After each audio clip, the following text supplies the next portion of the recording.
Sir স্বাগতম আপনার রাজ্জাক। শিক্ষার্থীদের যে প্রতিকার আজকে ক্লাস হচ্ছে গ্রহ প্রতিকার পদ্ধতি, এটা নিয়ে আগেও ক্লাস হয়েছে, অনেক ক্লাস বলতে বলতে আসা হয়েছে।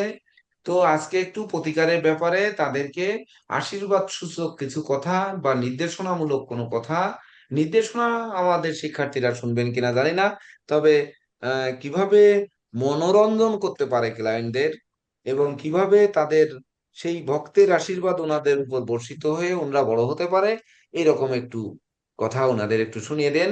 তারপরে আমরা একটু পরীক্ষার প্রস্তুতির দিকে যাব। স্যার, একটা বিষয় হচ্ছে প্রতিকার দেওয়ার ক্ষেত্রে আমরা তো অনেক সময় অনেক কিছু দেখি। তবে প্রতিকার তো স্যার ভুল হতে পারে, যেমন আমি প্র্যাকটিস করতেছি, আমারও প্রতিকার প্রদানের ক্ষেত্রে ভুল হতেই পারে স্যার।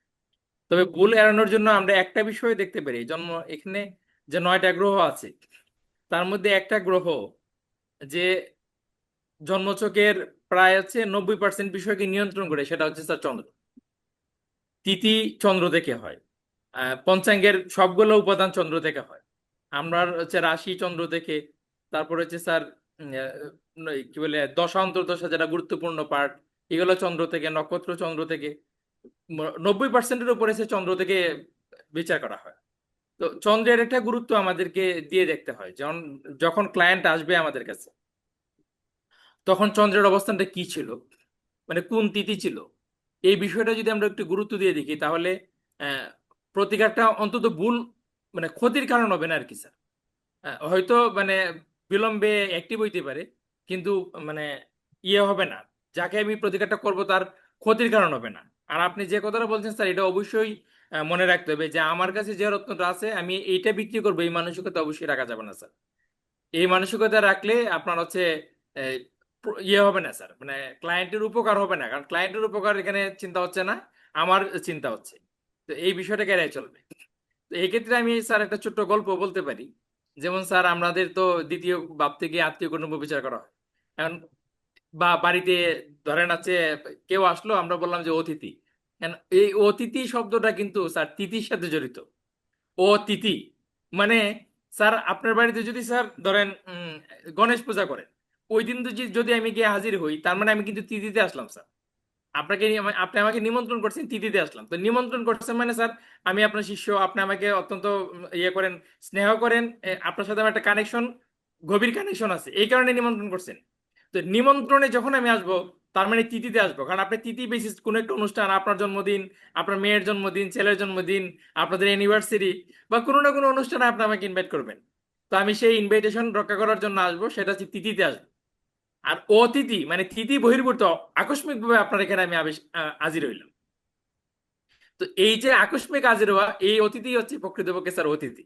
তো এখন আমাদের কাছে যে ক্লায়েন্ট আসলো, সেও তো স্যার আকস্মিক অতিথি। যে অতিথিকে আমি সেবা করব এবং সেবার বিনিময়ে আমি কিছু পাবো, কারণ উনি আমার কাছে আসবে, আমাকে ভিজিট দেবে, আমি এটা পাবো, আর আমি ওনাকে সেবাটা দেব, মানে নারায়ণ রূপে সেবা দেব। আর যখন আমি হুম। তাকে নারায়ণ রূপে সেবাটা দেব, তখনই তো আমাকে চিন্তা করতে হবে যে সে কিভাবে উৎকৃষ্টভাবে সে আপনার হচ্ছে এই আহ, আমার দ্বারা উপকৃত হয়। তো উপকৃত হতে গেলে তো আমার মন পরিষ্কার রাখতে হবে স্যার। এখন ওই যে তিথিতে আসবে স্যার, এই তিথিটাকে সম্পূর্ণভাবে বিবেচনায় নিয়ে দেখতে হবে যে ওই তিথিতে আসলে ওই তিথির উপরে আমার কতটুকু মানে ইয়ে আছে স্যার, মানে নিয়ন্ত্রণ আছে, এবং আমার দ্বারা ওই তিথিতে আসলে মানুষের উপকার করা সম্ভব কিনা। আমি আপনি এর আগে বলছিলেন স্যার যে রবির অবস্থানটাকে দেখতে হবে, যে আমি যার জন্মছক নিয়ে বিশ্লেষণ করে প্রতিকার করব, তার জন্মছকে রবির অবস্থান আর আমার জন্মছকে রবির অবস্থানটা দুইটা কম্বিনেশন করে দেখতে হবে। তো আমি এটাও দেখি স্যার, এবং একই সাথে আমি দেখি যে ব্যক্তির জন্ম যে তিথিতে হইলো আর আমার জন্ম যে তিথিতে হইলো। আপনি স্যার লেটেস্ট হয়তো 4-5টা আগে একটা ক্লাস করাইছিলেন স্যার, ওই যে দৈবজ্ঞ জ্যোতিষী, ওই এইখানে আমি এরপরেই স্যার আমি এটাকে যুক্ত করে স্যার ওই তিথিটা দেখলাম আর কি স্যার। আর ওই পুরাণের একটা গল্পে ওই অতিথির গল্প পাইছিলাম স্যার, তা আমি তো পুরাণের সাথে আইনা অ্যাস্ট্রোলজির একটা মিল ঘটানোর একটা প্রয়াস করি। এটা আমি এরকম একটি গবেষণা চালাই যাচ্ছি স্যার, কি করে দুইটা মিল বন্ধন করে স্যার আরো সামনে জ্যোতিষটাকে এগিয়ে নিয়ে যায় স্যার। তো ওই এই বিষয়টাকে মিলাই আমি দেখলাম স্যার, এইভাবে করলে আরো ভালো রেজাল্ট পাওয়া যায়, এবং মানে ক্লায়েন্টের কাছে একটু দ্রুত আপনার রেসপন্স পাওয়া যায় যে না, আমি উপকৃত হচ্ছি আপনার টাকা খরচ করানোর মাধ্যমে।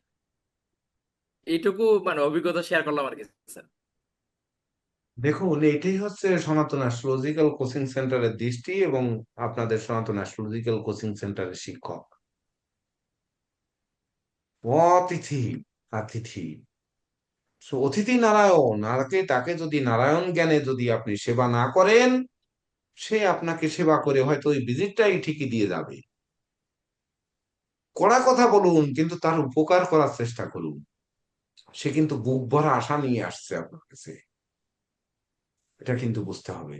জ্যোতিষের গায়ে যত গন্ধ আছে, এরকম গন্ধ দুনিয়া কোনো পেশার মানুষের গায়ে নেই, কারণ এটাকে বিজ্ঞান স্বীকৃতি দেয়নি। তাই তো সেই গন্ধ দূর করুন আপনারা, তাহলে বুঝতে পারবেন যে আসলে জ্যোতিষশাস্ত্র কত মহান, কত সুমধুর। তো বিচারের দায়িত্ব আপনাদের, আমরা যতটুকু পারলাম ততটুকু আলোচনা করলাম, শিখাতে পারেছি বা পেরেছি, এ দাবিদার আমরা কিন্তু নই। আমরা আপনাদের শিখেতে মানে শিক্ষা দিতে পেরেছি, এর দাবিদার নই। কিন্তু যতটুকু আলোচনা করেছি, যদি জীবন চলার পথে কাজে লাগে, তবেই না এই সনাতন অ্যাস্ট্রোলজিক্যাল কোচিং সেন্টার সার্থক হবে। সকালে আমরা একটু আলোচনা করেছিলাম যে আমাদের স্যার আমি প্রশ্নপত্র। আরেকটা বিষয় শেয়ার করি স্যার, আপনার অনুমতি হুম। নিয়ে স্যার। হুম। আপনি স্যার, আমি যখন ডিপ্লোমা করছিলাম স্যার, তখন আপনি বলছিলেন যে কাউকে প্রতিকার করার পরে সে যদি অভিযোগ করে যে আমি আপনার মাধ্যমে প্রতিকার করে ঠকে গেছি, তাহলে তাকে টাকা ফেরত দেওয়ার মানসিকতা রাখবেন।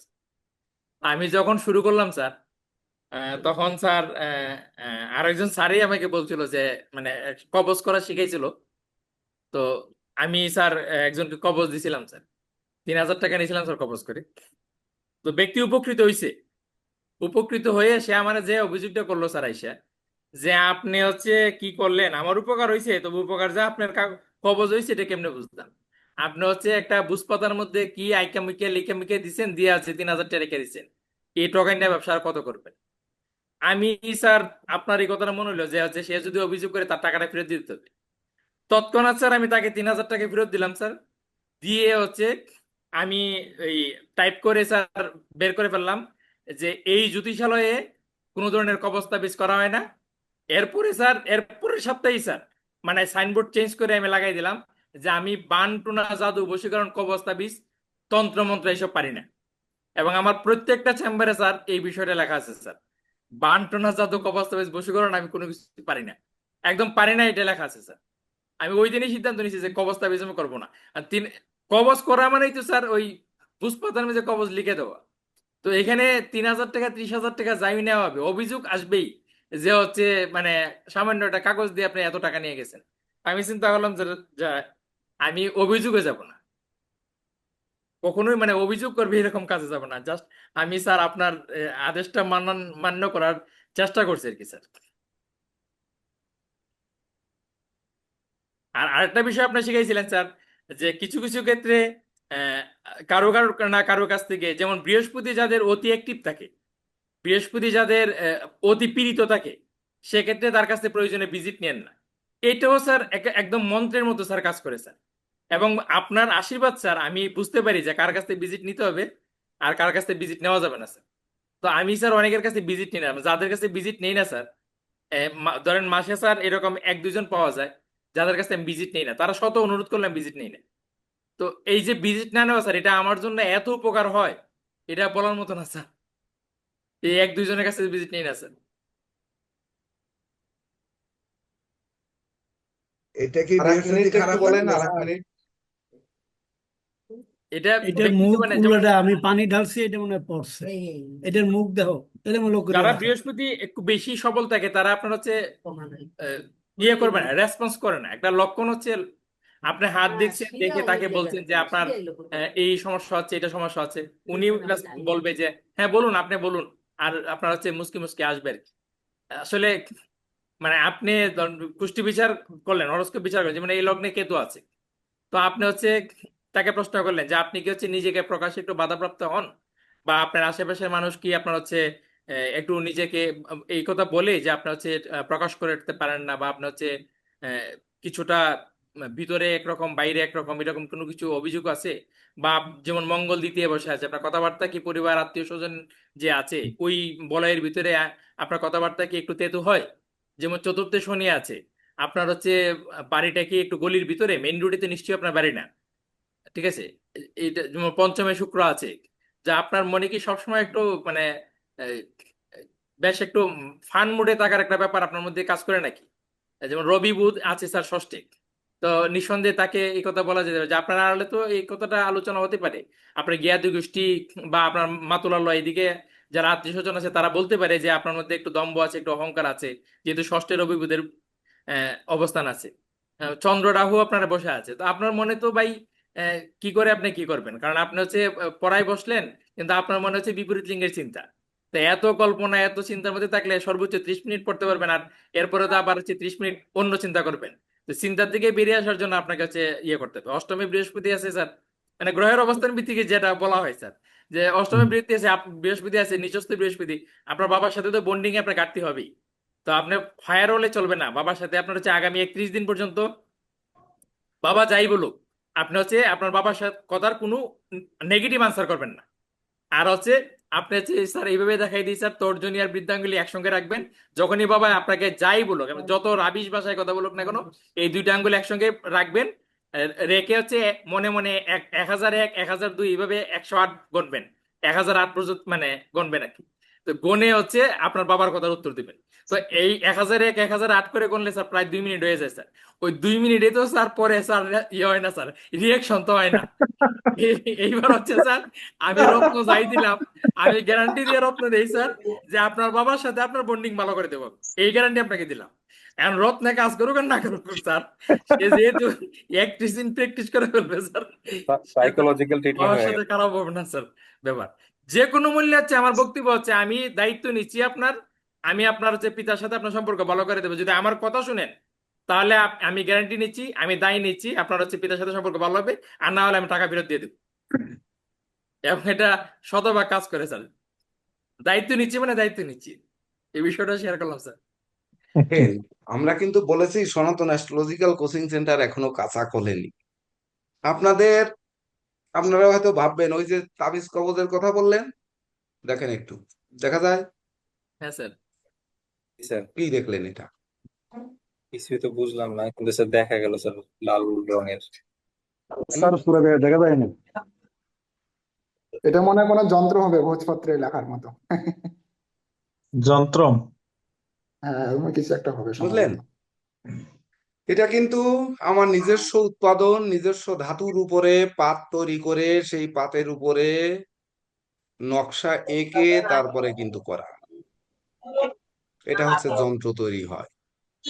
যদি বলে আমার তাবিজে যদি কখনো বলে যে ভোজপাতার পরে লিখে এই দিয়ে টাকা নিয়ে নিয়েছো, বলবো তাবিজটা খোল বেটা আগে, খোলার পরে তোর টাকা আগে নে, আর এটা কাট, কাটার পরে এটা দেখ যে এটা কি করে বানাতে হয়েছে, এই ধাতুটা যে টেস্ট কর যে এতে কয়টা ধাতু আছে, এই ধাতুগুলো তোর কপাল পোড়াইছে না কপাল ভালো করেছে একটু দেখ। বুঝলেন? আর আমার যন্ত্র কবজের বডি তো আপনারা দেখেছেন, যে বডি মনে হয় কেউ কেউ দেখেছেন, কারো কারো হাতে যেতে পারে, ও এখানে একটু ছবির কোণায় আছে, ছবির একটু কোণায় একটু দেখান আছে। স্যার তো ফটোটা। তো কিভাবে দেখবেন? এই যে নিচের অংশে ওই যে আছে রাখা ওখানে, ওই আহ দেখেছেন? জি স্যার, তাবিজ তো অনেক সুন্দর ডিজাইনটা। ডিজাইনটা খালি না, ও ডিজাইনটা মানে আমার যেটা সেটার ব্র্যান্ড, আমার ব্র্যান্ড ব্যতি রেখে আমি ব্যবহার করি না, কখনোই নয়। আমি কি করি? হ্যাঁ, আমি তন্ত্র কাজ করি। কি করি সেটি আপনাদের আমি কিছু কিছু লোককে শিখিয়ে যাব। এটা যেমন এই দেখেন, এই এই দিনের মানে এই অক্ষয় তৃতীয়ার দিনের এই দেখেন কার্যক্রম, এটা দেখাতে চাই না, কিন্তু কি করি এগুলো সব দ্রব্য, দ্রব্য রত্নবাবু দাদা কথা আপনি বলতে, ইয়ে করুন, মিউট করুন। যেমন দ্রব্য কিভাবে কথা বলে, ওই যে তিথি আর অতিথি যে কথাটা বললেন, ওই তিথিতে আপনারা দেখেছেন যে কুষ্মাণ্ড ভক্ষণ নিষেধ, অমুক ভক্ষণ নিষেধ, অমুক দিন মানে মৌ আলু খাওয়া নিষেধ, ও দিনে করলা খাওয়া নিষেধ, বা ও দিনে তিতো খাওয়া নিষেধ, রাত্রে দধি খাওয়া নিষেধ। খাইলে কি হবে? রাত্রে ঠান্ডা, আর ঠান্ডার সঙ্গে ঠান্ডা যুক্ত হয়ে তাকে ঠান্ডা করে দিতে পারে। যাই হোক, আমরা ঠান্ডা না হই, এগুলো আপনারা পঞ্চাঙ্গকে গবেষণা করুন, আর জীবনে জ্যোতিষ করুন। আপনারা জ্যোতিষশাস্ত্রী উপাধি নিয়ে বলরাম দা যাচ্ছেন। মিউট করেন, বলরাম দা মিউট করেন। তো এই অন্তিম লগ্নে এসে মিউট আনমিউট এই ভিডিও অন করতে আর বলতে চাচ্ছি না। আপনাদের মতো আপনারা বিবেচনা করবেন। এরপরে আপনারা আহ 1 মাস পার হতে না হতেই আপনারা জ্যোতিষ নাম যুক্ত হচ্ছে, অনেকের ইতিমধ্যে যুক্ত আছে। যারা পরীক্ষার জন্য ইতিমধ্যে নাম রেজিস্ট্রেশন করেছেন, আমাদের আজকের দিন পর্যন্ত লাস্ট ডেট আছে। তবে সকালবেলায় আমি একজনকে বলেছি যে অর্থের জন্য যারা পরীক্ষা দিতে পারছেন না, যে দেখা যাচ্ছে এই পরীক্ষার ফির টাকা জোগাড় করতে পারেননি, তাদেরকে আমি ব্যক্তিগতভাবে এটা নীরজ স্যারের কাছে অর্থ, এবং আমি নীরজ স্যারের কাছে দিয়ে দেওয়ার কথা সকালে একজনের কথা বলেছি, আমি এটা পৌঁছে দিব নীরজ স্যারের কাছে। তো পৌঁছে দিয়ে তার পরীক্ষা দেওয়ার সুযোগ দেব। তাকে এই জুন মাসের মধ্যে দিলেও 2 মাসের সময় দিয়েছি। যদি আর কেউ এরকম থেকে থাকেন যে পরীক্ষার টাকা জোগাড় করতে পারেননি অথচ পরীক্ষা দিতে চান, জ্যোতিষ শাস্ত্রী এবং উচ্চতর ব্যাচে জ্যোতিষ সম্রাট এই টাইটেলে পরীক্ষা দিতে চান, যদি কেউ অর্থ জোগাড় করতে অসমর্থ হয়ে থাকেন, এমনকি চিরস্থায়ী অসমর্থ, মানে জীবনে আর দিতে পারবেন না আমাকে, এমনও যদি কেউ থেকে থাকেন, তার পরীক্ষার ফি আমি নিজে পরিশোধ করে পরীক্ষা দেওয়া। এরকম যদি 2-1 জন থেকে থাকেন তো আমাকে বলতে পারেন, বললে আমি দেওয়াতে পারি।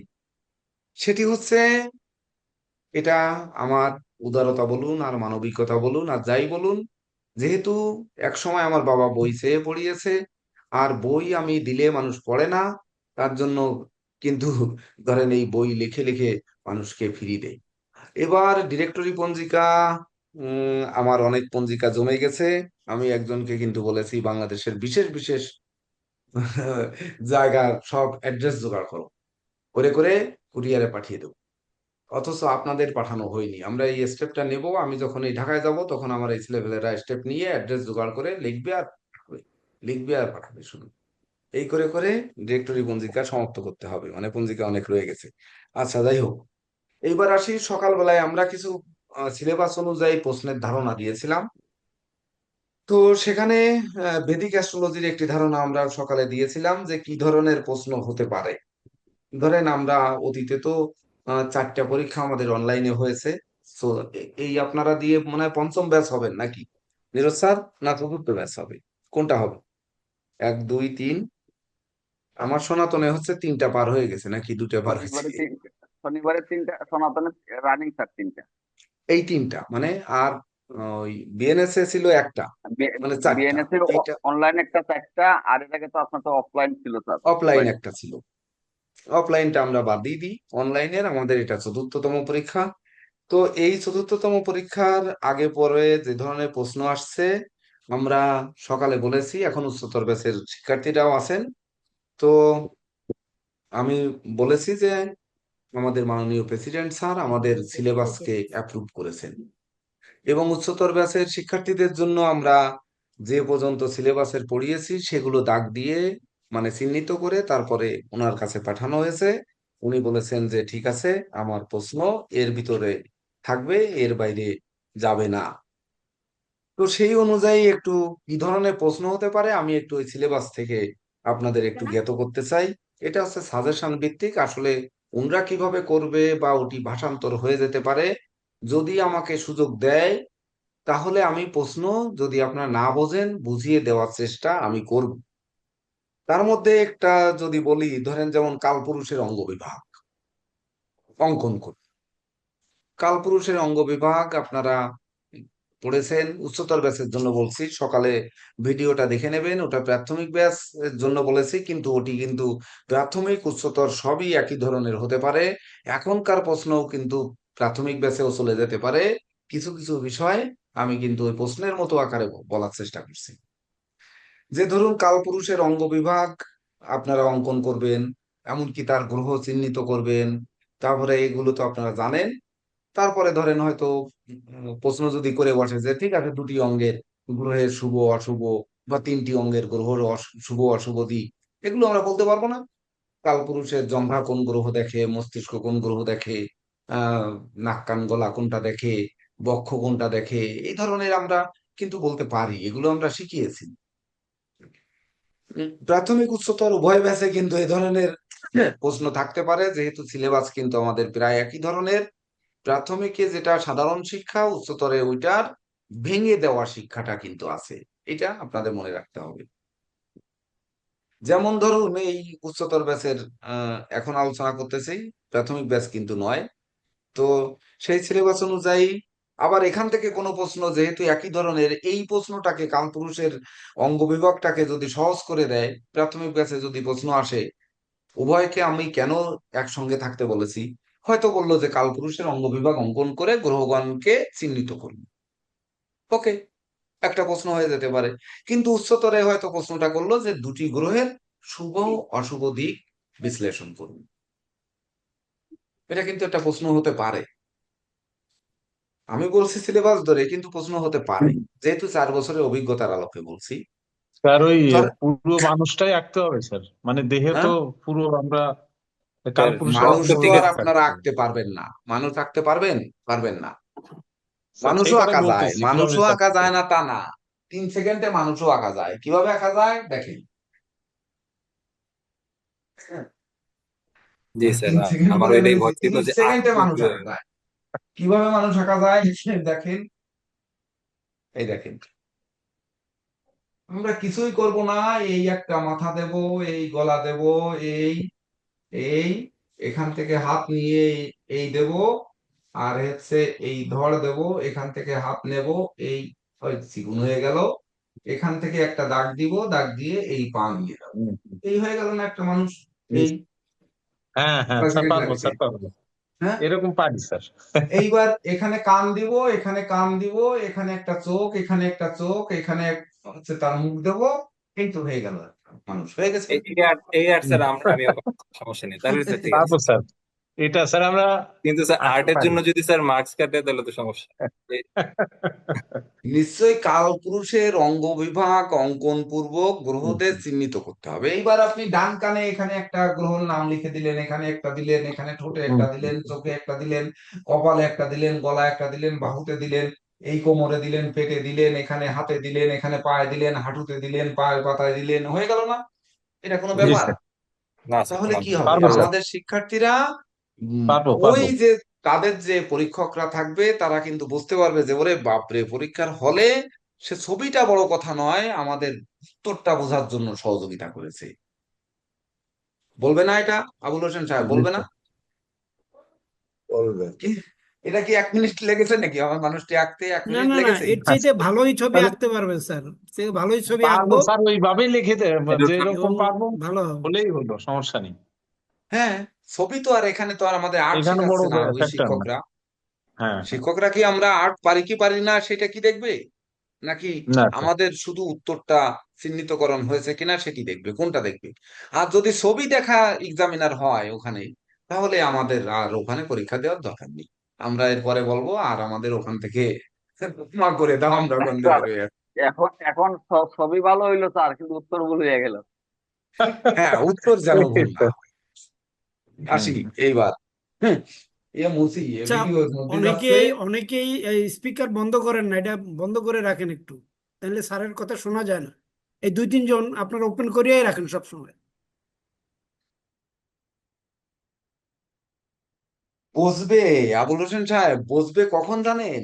যখন চেম্বার নিয়ে বসবে, তখন যখন একজনের হাত দেখতে লাগবে, তার পাশে তার বাচ্চা কিচমিচ করবে, তার স্বামী একরকম বলবে, স্ত্রী একরকম বলবে, তার শালা সম্বন্ধী সাথে নিয়ে আসবে বা বন্ধু বান্ধব নিয়ে আসবে, এক একজনে এক এক রকম প্রশ্ন যখন করবে, সেই সময় যখন উনি প্রেডিকশন করতে যে ভুল করবে, তখন বুঝতে পারবে যে আমি ক্লাসে মিউট আনমিউট না করে কি করেছি, তখন বুঝতে পারবে। সেটাই স্যার, সেটাই।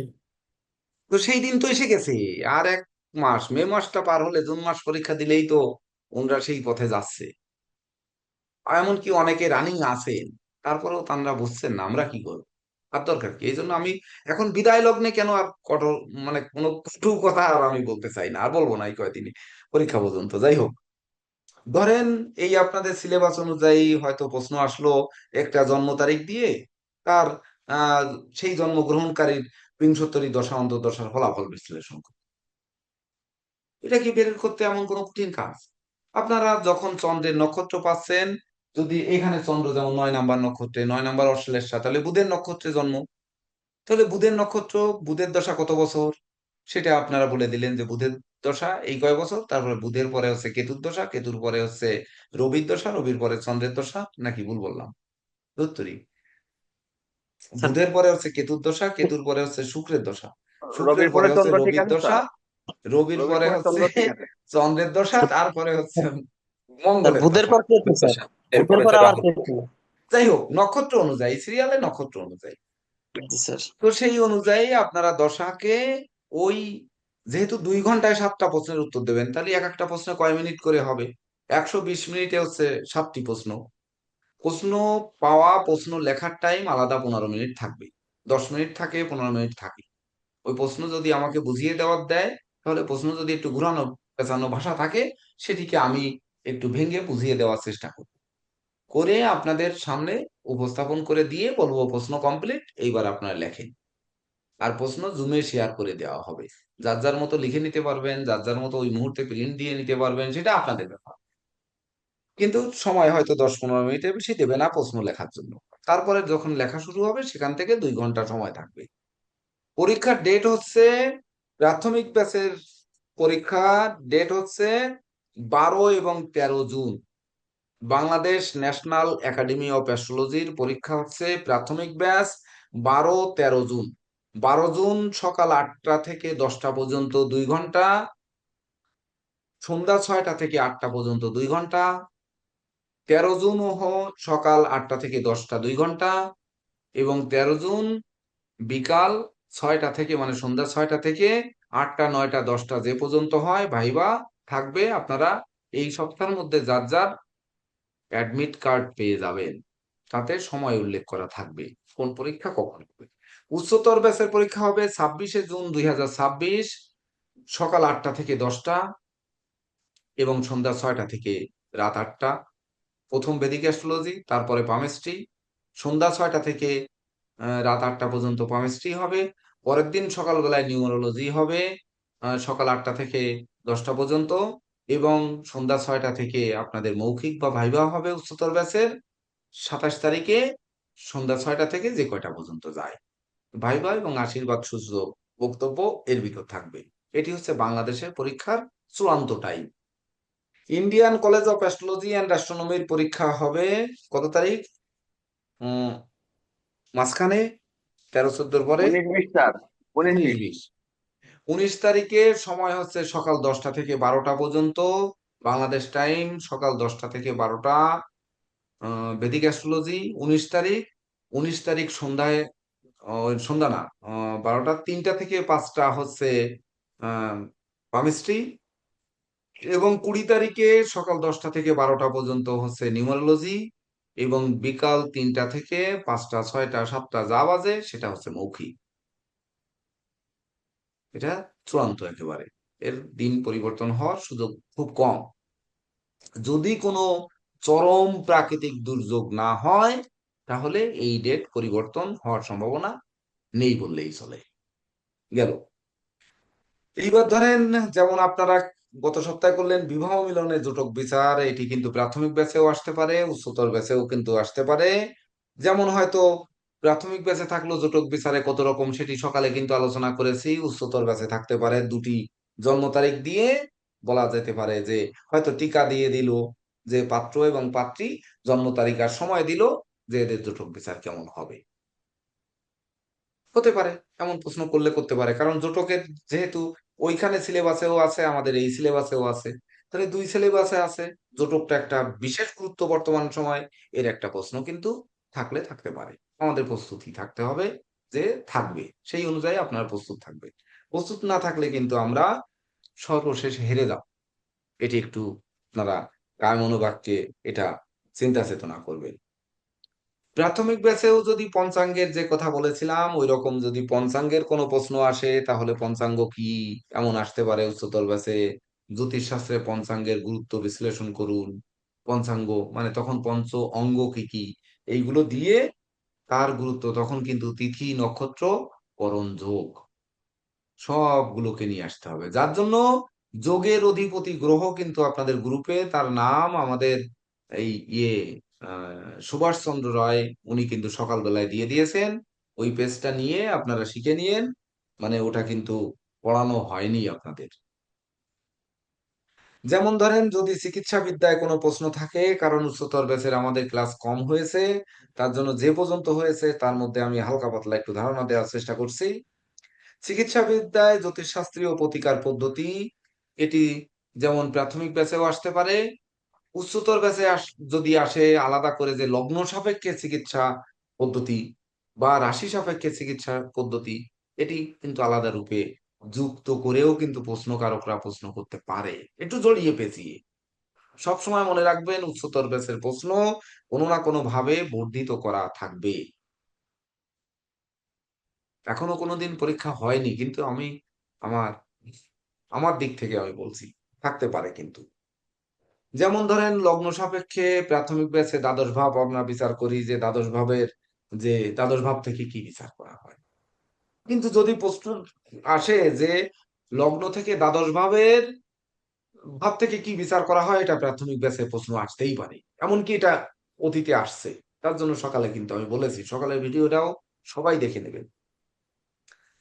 এমন দিল যে লগ্ন সাপেক্ষে দ্বাদশ ভাবের নিগূঢ় তত্ত্ব বিশ্লেষণ করুন। কি করবেন বলেন তো? তখন লগ্ন থেকে কেন দেহ বিচার করা হয়, লগ্ন থেকে কেন মন বিচার করা হয়, লগ্ন থেকে কেন জন্ম বিচার করা হয়, লগ্ন থেকে কেন মস্তিষ্ক বিচার করা হয়, লগ্ন থেকে কেন যোগ্যতা বিচার করা হয়, লগ্ন থেকে কেন তার গুণ বিচার করা হয়, তার ব্যক্তিত্ব, তার স্বভাব, তার আসক্তি, তার চরিত্র, এমনকি তার ওই আহ প্রপিতামহ মানে দিদা, ঠাকুরমা বা ঠাকুরদা, তারপরে তার মধ্যে সে সরল মানুষ, কুটিল মানুষ, জটিল মানুষ, এমনকি সে বাড়ি বসবাস করবে না দূরে বসবাস করবে না বিদেশে বসবাস করবে, এইরকম যদি বলে থাকে যে দুটি লগ্ন সাপেক্ষে আপনি ওই লগ্ন সাপেক্ষে নিগূঢ় তত্ত্ব, দ্বাদশ ভাবের মধ্যে দুটি ভাবের নিগূঢ় তত্ত্ব বিশ্লেষণ করুন। বুঝছি স্যার। হতে পারে কিন্তু এই ধরনের প্রশ্ন, কেন আমাদের প্রেসিডেন্ট স্যার কিন্তু জটিল আছে। উনি এমন ভাবে প্রশ্ন করেন, মানে মুখে খুব কম কথা বলেন, মানে যতটুকু বলেন আপনারা চিনেছেন আগে পরে, উদ্বোধনী দিনেও ছিলেন, মাঝে মধ্যে আপনারা দেখেছেন, আমাদের ওই সম্মেলনেও দেখেছেন, কিন্তু ওনার কথাগুলো বা ওনার এই ভাবগুলো কিন্তু অনেকটা পেঁচানো থাকে। যদিও ওনার থেকে উনি যদি জিলাপি 2.5 প্যাঁচ হয়, তা আমি মনে হয় 5 প্যাঁচের মানুষ, কিন্তু তা তথাপিও আমি ওনার চরিত্র আজ মনে হয় 25 বছরের 20 বছর ধরে তো মিশতেছি, কিন্তু আমি মনে হয় এখনো উদ্ধার করতে পারিনি। তো প্রশ্ন যদি ওইভাবে পেঁচিয়েও আসে, আমরা প্রস্তুত থাকবো। যেমন লগ্নের চতুর্থ ভাব থেকে প্রাথমিক শিক্ষা বিচার করবেন, তাহলে যদি বলে দুটি ভাবের ব্যাখ্যা করুন, যদি উল্লেখ করে দেয় যে নবম ভাব আর ষষ্ঠ ভাব, একটা রিপু একটা ভাগ্য, এরকম দুটি ভাব বিশ্লেষণ করুন, তাহলে নবম ভাব থেকে আমরা ভাগ্য বিচার করি, ধর্ম বিচার করি, তীর্থ ভ্রমণ বিচার করি, উচ্চ শিক্ষা বিচার করি, তারপরে পিতামাতা গুরুজনদের আশীর্বাদ বিচার করি, তারপরে হচ্ছে ওই আমার কর্ম ব্যবসা বাণিজ্য বা শিক্ষায় যে বিদেশ যাব সেটি বিচার করি। আবার নবম ভাব থেকে মামলা মোকদ্দমাও কিন্তু চলে আসে, মামলা মোকদ্দমা রায়টা সেটি আসে। তো এই নিগূঢ় তত্ত্ব বিশ্লেষণ করুন কি কেন আসে। এমনকি তখন কিন্তু বলতে হবে যে ওই নবম ভাব কালপুরুষের কোন ভাব, সে কোন জায়গা থেকে দেখছে, তার জন্য তার নিগূঢ় ভাব কি হতে পারে, এটি মাথায় রাখতে হবে। এখানে দুই ব্যাচ উপস্থিত থাকার মধ্যে পার্থক্য কি, আপনাদের স্বার্থ কি, এটাও একটু কথা বলে যাই। যেমন ধরেন আপনারা উচ্চতর ব্যাচের প্রশ্নগুলোর ধারণা বুঝলেন, আপনাদের জীবনেও কিন্তু যে এই উচ্চতর ব্যাচ কি আসলে কি, আপনারা সেটা ব্যাচ না করলেও আপনারা পড়ে পড়ে শিখতে পারবেন। আবার প্রাথমিক ব্যাচের পরীক্ষায় উচ্চতর ব্যাচওয়ালারা থাকলে যে ওই পরীক্ষার জিনিসগুলোর মধ্য থেকেও কিন্তু অনেক কিছু আসতে পারে, সেটি মাথায় রাখতে হবে। যেমন আমাদের নীরজ স্যার কিন্তু ইন্ডিয়ানরা যে সিলেবাস দিয়েছিল, সে সিলেবাস একমাত্র নীরজ স্যার আর জেকে দেব স্যার মনে হয় আমি ফরওয়ার্ড করেছিলাম, দেখেছিলেন। ওনার সিলেবাস কি দেন, অথচ প্রশ্ন কিন্তু তার থেকে অনেক কিছু বাইরের থেকে নিয়ে আসেন, এমনকি ভাইভাতেও অনেক বাইরের থেকে নিয়ে আসেন। আমি বলেছি আপনারা যদি পরিবেশ দেন, যদি সুযোগ দেন, তাহলে 52টি ক্লাস, উচ্চতর ব্যাচের মিনিমাম 30টা ক্লাস, এই 80টা ক্লাসের অন্তত 10, 15, 20টা করে আমি মৌখিক প্রশ্ন কি ধরনের হতে পারে ভেঙ্গে ভেঙ্গে আপনাদের প্রশ্ন করে দেব। অথবা আপনারা ওই যে এখন এআই যুগ, যেহেতু আপনারা সফটওয়্যার ব্যবহার করেন, ওই যে টাইটেলটা আছে, মানে টাইটেল বলতে আমাদের যে সাবজেক্টটা আছে, যে সাবজেক্টে, ওই সাবজেক্টে কি ধরনের প্রশ্ন হতে পারে মৌখিক প্রশ্নে, আপনারা চ্যাট জিপিটিতে জিজ্ঞেস করবেন। জিজ্ঞেস করে যে ধরনের প্রশ্ন আসে সেই ধরনের প্রশ্ন লিখে নিয়েও আপনারা শিখে নিতে পারেন। এটাও একটা ভালো বুদ্ধি। কি জেগে দেব স্যার পারবে না? স্যার চ্যাট বুঝলাম না জিপিটি স্যার, আবার সম্পর্কে একটু খোলসা করে বলেন স্যার। পারবে স্যার, পারবে স্যার। ধরেন আহ এই যে সিলেবাসে ধরেন শনির সাড়ে সাতি ও তার প্রতিকার, আমরা ও লিখবো শনির সাড়ে সাতি ও তার প্রতিকার কি, এই বিষয়ে পরীক্ষায় কি কি ধরনের মৌখিক পরীক্ষায় প্রশ্ন আসতে পারে। তাহলে কি চ্যাট জিপিটি উত্তর দেয়, দিতে পারবে? বলেন। দেয় স্যার, কেউ একটু ভুল দিয়ে ভাল টেস্ট দেয় করে স্যার। দেখেন না, কেউ একটু দিয়ে টেস্ট করে দেখেন, যারা এগুলো চালান একজন স্যার একটু ভুল দেখেন। উত্তর দেয়। আরে ভুল দিক আর সঠিক দিক কিছু প্রশ্ন দেয় কিনা ওখানে। আসবে দেয়? না, আসবে না। ধুস, আসবে না? আপনি আর আমি বুড়ো মানুষ, আমরা কি করে বুঝবো? হ্যাঁ হ্যাঁ স্যার, আসবে স্যার, আসবে আনসার আসবে। আসবে স্যার। স্যার স্যার উত্তর ভুল আসবে। ভাল স্যার, স্যার কিছু সব সত্য, ভুল। কিছু কিছু মিথ্যা। আসবে স্যার, কোশ্চেন আসবে, আচ্ছা যাই হোক, অ্যান্সারও আসবে। আসুক আচ্ছা, আর না আসুক যেগুলাই আমার ভুলভাল আসে আপনি 50% ভুল। সঠিকটা খোঁজেন। শোনেন, স্যারে যেটা ক্লু দিছে এটা খুব ইন্টারেস্টিং ক্লু, আপনি ওখানে 50টা প্রশ্ন পাবেন। আপনি সঠিক আনসারটা শিখেন না, ওইটাকে অ্যাভয়েড করেন না। Chat GPT is giving a good importance to the education level in all respect. শুধু এইখানে না, চ্যাট জিপিটি আপনি ফালানোর মতো কোনো যোগ্যতাই হয় না এখনো। আমরা একটা প্যাটার্ন তো স্যার পাবো ওইখান থেকে, সেটাই আমাদেরকে হেল্প করবে। আরে স্যার তো তাই বলতেছে, আপনারা ওইটার থেকে নেন, অনেক প্রশ্ন পাবেন, নিজে সঠিক উত্তরটাই দেন। আপনি ভুল ভুল করে সরাই দিয়েন না। প্রশ্ন কি ধরনের হতে পারে, ভাইভাতে কি প্রশ্ন হতে পারে তার প্রস্তুতি নিতেই পারেন। আর না হলে আমার ক্লাসে ধৈর্য ধারণ করে আপনারা উপস্থিত থাকতে পারেন এখন থেকে কন্টিনিউ। এখনো কিন্তু আমাদের ক্লাস 3 4 12টা ক্লাস হচ্ছে। স্যার আগামী আমি একটা মাসের, হ্যাঁ স্যার আমি একটা এই কথা বলি, আপনার টোটাল ক্লাস ডিপ্লোমা, হুম, এই প্রাথমিক এবং আমাদের কোনো শিক্ষার্থী যদি রেকর্ড করে থাকে এবং সে যদি আপনার ভিডিও যেগুলো শুনে, ওনার আর কিচ্ছু লাগে না। কিন্তু কেউ শুনছে বললে আমার মনে হয় না ক্লাসও অ্যাটেন্টিভ না, খুললে রেখে আর এক কথা বলি, এই করি সেই করি। প্রত্যেকটা কথার ভিতরে, প্রত্যেকটা ক্লাসের ভিতরে আপনার ইন্ডিকেশন আছে, এবং অ্যাডভান্স লেভেল ইন্ডিকেশন। জয়ন্ত দাও একই রকমের জিনিস দেয়। ভাই হারিয়ে যাচ্ছে, রত্ন হারিয়ে যাচ্ছে। ওই পাথর পড়লে কাজ হইবে না, হাটে 10টা পাথর পড়েন, রত্ন আর পাবেন না। তো প্রশ্ন তাছাড়া আমি তো বললাম 12টি ক্লাস আছে, আমি মৌখিক পরীক্ষার অন্তত ও 2 4 500 প্রশ্ন আমি আপনাদের কোরবানে করে উম, আপনাদের এই ধরনের হতে পারে, আর বাকিগুলো প্রস্তুতি নেবেন। কারণ আমরা ইন্ডিয়ান পরীক্ষার গত বছরের ভিডিও যদি দেখেন তো অনেক সময় ওনারা একই প্রশ্ন কিন্তু 2 3 জনকেও ধরেছে, মানে 2 3 জন উত্তর পারেনি, এমন প্রশ্নও কিন্তু গেছে। তো এইরকম না হয় এই জন্য আমি এবার, যেহেতু সুযোগ আছে, আমাদের সিলেবাস শেষ হয়ে গেছে, আমরা 12টি ক্লাস পাচ্ছি। 12টি ক্লাস মানে একেবারে যদি মৌখিক প্রশ্নের এক একটা এই সিলেবাসের পয়েন্ট ধরে ধরে যদি এক একটায় 20টা করে প্রশ্নও বা আপনাদের বলি, তাও আমরা প্রচুর আমরা খেয়ে বাপ, এবং সেখান থেকে শিখতেও পারবেন, জীবনের পথে কাজেও লাগবে, সেটা স্যার আপনি আপনাদের একটু ব্যাপার। অনুমতি দিলে আমি আরেকটু কিছু বলবো স্যার। বলেন। আমি আপনার ওই যে আমি যখন ভর্তি হলাম, দ্যাট মিনস 25-এ, তখন হুম। যে প্রাথমিক ব্যাচের পরীক্ষাটা হয়েছিল, ওইটার রিটেনের কোশ্চেন ভিডিও আপনি দিছিলেন ফেসবুকে। আমি ওখান থেকে পুরোটা শুনছি, ভাইবার কি কোশ্চেন হয়েছে, কে কি উত্তর দিছে, মানে সবাই। এবং এমন একটা অ্যাডভান্স লেভেলের জিনিস হয়, আমি কিন্তু সেম পরীক্ষায় ফিজিক্যালি দিছি অন্য প্রতিষ্ঠানে। তাদের যে ভাইবা বোর্ডে 12 জন অ্যাস্ট্রোলজার ছিলেন, তারাও এত ডিপ কোশ্চেন করেন না যেখানে আপনার এখানে যে কোশ্চেনগুলো হয়েছে। আমি কিন্তু ওইটা শুনে আমি নোট করছি যে কে কি প্রশ্ন হইল, কে কি উত্তর দিল। পরে আবার যেগুলো আমি পারি নাই আমি আবার কারেকশন বই দিয়ে বের করছি। মানে শিক্ষার কিছু পদ্ধতি নিজের থেকেই বের করে নিতে হবে। এবং আপনার যে কটা ভিডিও লোড করা আছে, কেউ যদি দেখতে পারে, ও আমার মনে হয় স্যার সে পরীক্ষায় ভালো করবে, খুবই ভালো করবে। যেমন ধরেন, যদি বলা থাকে যে সাতই নক্ষত্রে ত্রিপাব বর্ষ অঙ্কন করুন, সকালবেলায় কিন্তু দেখিয়েছি যে যে কোনো একটি নক্ষত্রের নাম দিয়ে যদি বলে যে ত্রিপাব বর্ষ অঙ্কন করে বা ত্রিপাব বর্ষ চিহ্নিত করে তার ফলাফল বিশ্লেষণ করুন, তাহলে সকালে কিন্তু ত্রিপাব বর্ষের একটা পয়েন্টের কথা আপনাদের বলেছি। কিভাবে বলেছি ওই প্রশ্নটা আর এই প্রশ্নটাকে কিন্তু ঘুরিয়ে একটু অন্যভাবে এখন বললাম, এখন উপস্থাপন করলাম। সকালে মনে হয় আমি কি ধরনের বলেছিলাম আমি তো আমার মনে নেই। আমি ত্রিপাপ নিয়ে একটা প্রশ্ন ক্লাস হতে হতে করেছিলাম না নাকি? উম বলেছেন।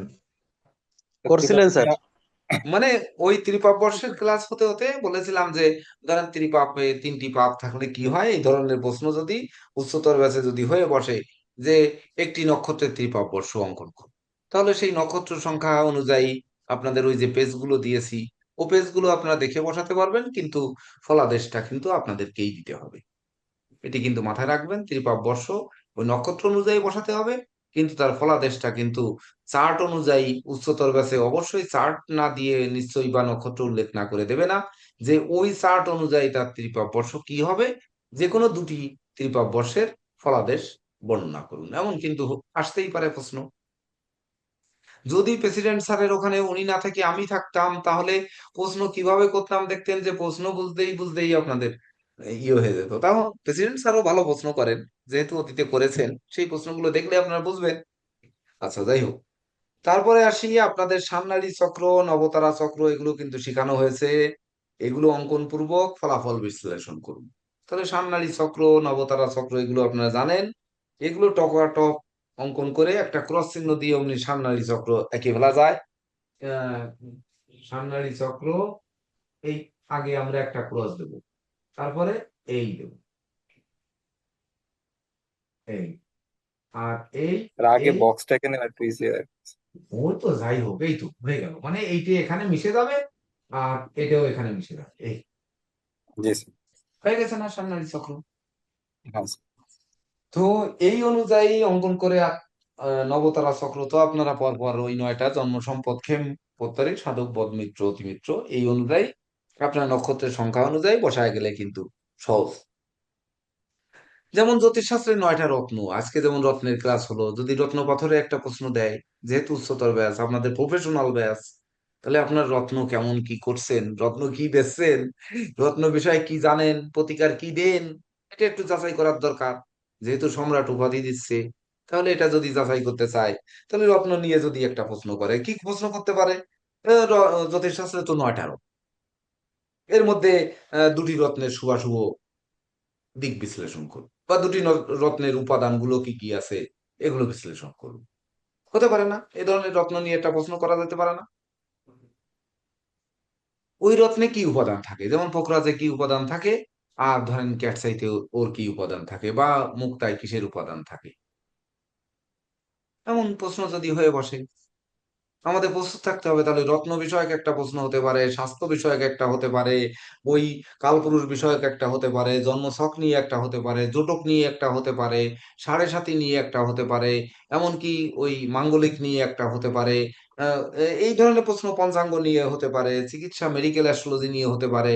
বাস্তু নিয়ে আপনাদের হবে না, মান্ডেন নিয়েও হবে না, কারণ মান্ডেন আপনাদের যা শেখানো হয়েছে পরিপূর্ণরূপে শেখানো হয়নি, এই জন্য মান্ডেন নিয়েও প্রশ্ন হবে না। আর একটা জিনিস হচ্ছে একেবারে উচ্চতর ব্যাচের জন্য, সেটি হচ্ছে অ্যাফিমেরিস থেকে লগ্ন নির্ণয় একটি প্রশ্ন কিন্তু থাকতেই পারে। প্রাথমিক ব্যাচে থাকবে না, এটা একেবারে শতভাগ গ্যারান্টি। আমি আমি আলোচনা করেছি, আমি বলছি যে অ্যাফিমেরিস সবাই জোগাড় করতে পারেনি, তার জন্য প্রতিষ্ঠানের সাথে আমি কথা বলেছি যে এখান থেকে লগ্ন নির্ণয় এবং স্ফুট নির্ণয়টা যেন অফ রাখা হয়। এটা আমি ব্যক্তিগতভাবে আলাপ করেছি, যদিও আমি একটু এ আলাপ করতে গেলে ছোট হয়ে যেতে হয়, তথাপিও করেছি, কারণ আপনারা এটা ভালো করে শেখেননি। এমনকি আপনি ম্যারেজ খুলেও দেখেননি, ওই শুধু ক্লাসের দিন আপনাদের লগ্ন মিলাতে পারছিলাম না, নীরজ স্যারের সহযোগিতা নিয়েও আমরা মিলায় রেখে ভুল দেখতেছিলাম, এরকম ঘটনা ঘটেছিল। তবে উচ্চতর ব্যাচে কিন্তু এই হ্যাপি ম্যারেজ থেকে এ ধরনের প্রশ্ন আসলেও আসতে পারে। যে কথা বললাম কালসর্প দোষ এগুলো নিয়ে, যে যে দুটি কালসর্প দোষের যদি ফলাফল বিশ্লেষণ করতে বলে, তাহলে কালসর্প দোষ কত প্রকার, যেমন প্রাথমিক ব্যাচে কত প্রকার, হয়তো প্রাথমিক ব্যাচে একটা প্রশ্ন করে করে দিল যে কালসর্প দোষ কত প্রকার, ঠিক আছে আমরা বললাম 12 প্রকার। এইবার এখানে যদি বলে দুটি প্রকারের কালসর্প দোষের ব্যাখ্যা করুন, কি ধরনের দোষ ব্যাখ্যা, হতে পারে না? এ ধরনের প্রশ্ন হলেও হতে পারে, মানে আমরা এখন একটা কল্পনার জগতে আছি, কিন্তু মানে সিলেবাস নিয়ে একটা কল্পনার জগতে আসছি, সেই কল্পনাকে আপনাদের বাস্তবায়ন করতে হবে। ধরেন যেমন চন্দ্র দিয়ে, তিথি, সূর্য দিয়ে, আহ সৌরমাস, এমনকি আমরা গ্রহণ, গ্রহণ দোষ, গ্রহণ যোগ, এগুলো আমরা জানি না? তাহলে যদি বলা হয় যে চন্দ্রগ্রহণ সূর্যগ্রহণ কেন হয়, কিভাবে হয়, ছকেকে বিশ্লেষণ করুন, তাহলে কি আমরা পারবো? বলেন তো, একটা ছকেকে চন্দ্রগ্রহণ আর সূর্যগ্রহণ, এটা কি আমাদের মনে আছে? পারবো স্যার। হ্যাঁ? রাহু চন্দ্রের সাথে থাকলে কি গ্রহণ হয়, আর সমসপ্তমে রবি থাকলে? রাহুর সাথে চন্দ্র আর সমসপ্তমে রবি, তাহলে সেটাকে কোন গ্রহণ বলে? উম, আর রাহুর সাথে রবি, তার সমসপ্তমে চন্দ্র, তাকে কোন গ্রহণ বলে? স্যার রবির সাথে রাহু হলে সূর্যগ্রহণ। আর রবির সাথে চন্দ্র হলে চন্দ্রগ্রহণ। একটা চন্দ্র। চন্দ্রগ্রহণ কিন্তু পূর্ণিমাতে হয়, এটা মাথায় রাখতে হবে, সূর্যগ্রহণ অমাবস্যাতে হয়। ওই পূর্ণিমা ছাড়া তো স্যার চন্দ্রগ্রহণ তো হবেই না স্যার। পূর্ণিমার আলোই তো আটকায় দেবে, যে কারণে আর কি চন্দ্রগ্রহণটা হবে। তাহলে রবি চন্দ্র কি পূর্ণিমা হতে গেলে রবির সপ্তমে চন্দ্র থাকতে হবে না? জি স্যার। তাহলে সপ্তমে থেকে তাহলে রাহু কোন পাশে দেবেন, সেটি আপনারা শিখে নেবেন। শিখে নিয়ে সেই অনুযায়ী চন্দ্রগ্রহণ সূর্যগ্রহণ যদি বলে, গ্রহণ দুটি ছক এঁকে দিয়ে যে এটা চন্দ্রগ্রহণ, এটা সূর্যগ্রহণ।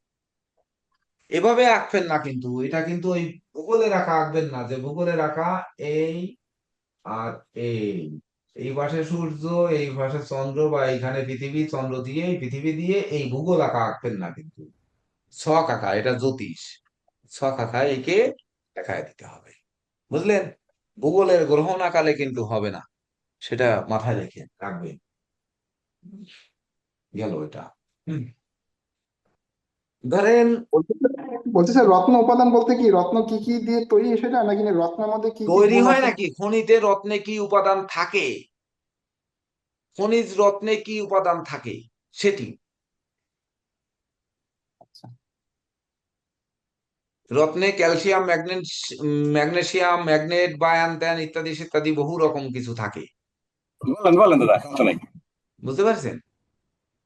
সেইগুলোকে আপনাদেরকে ওই উল্লেখ করতে হবে।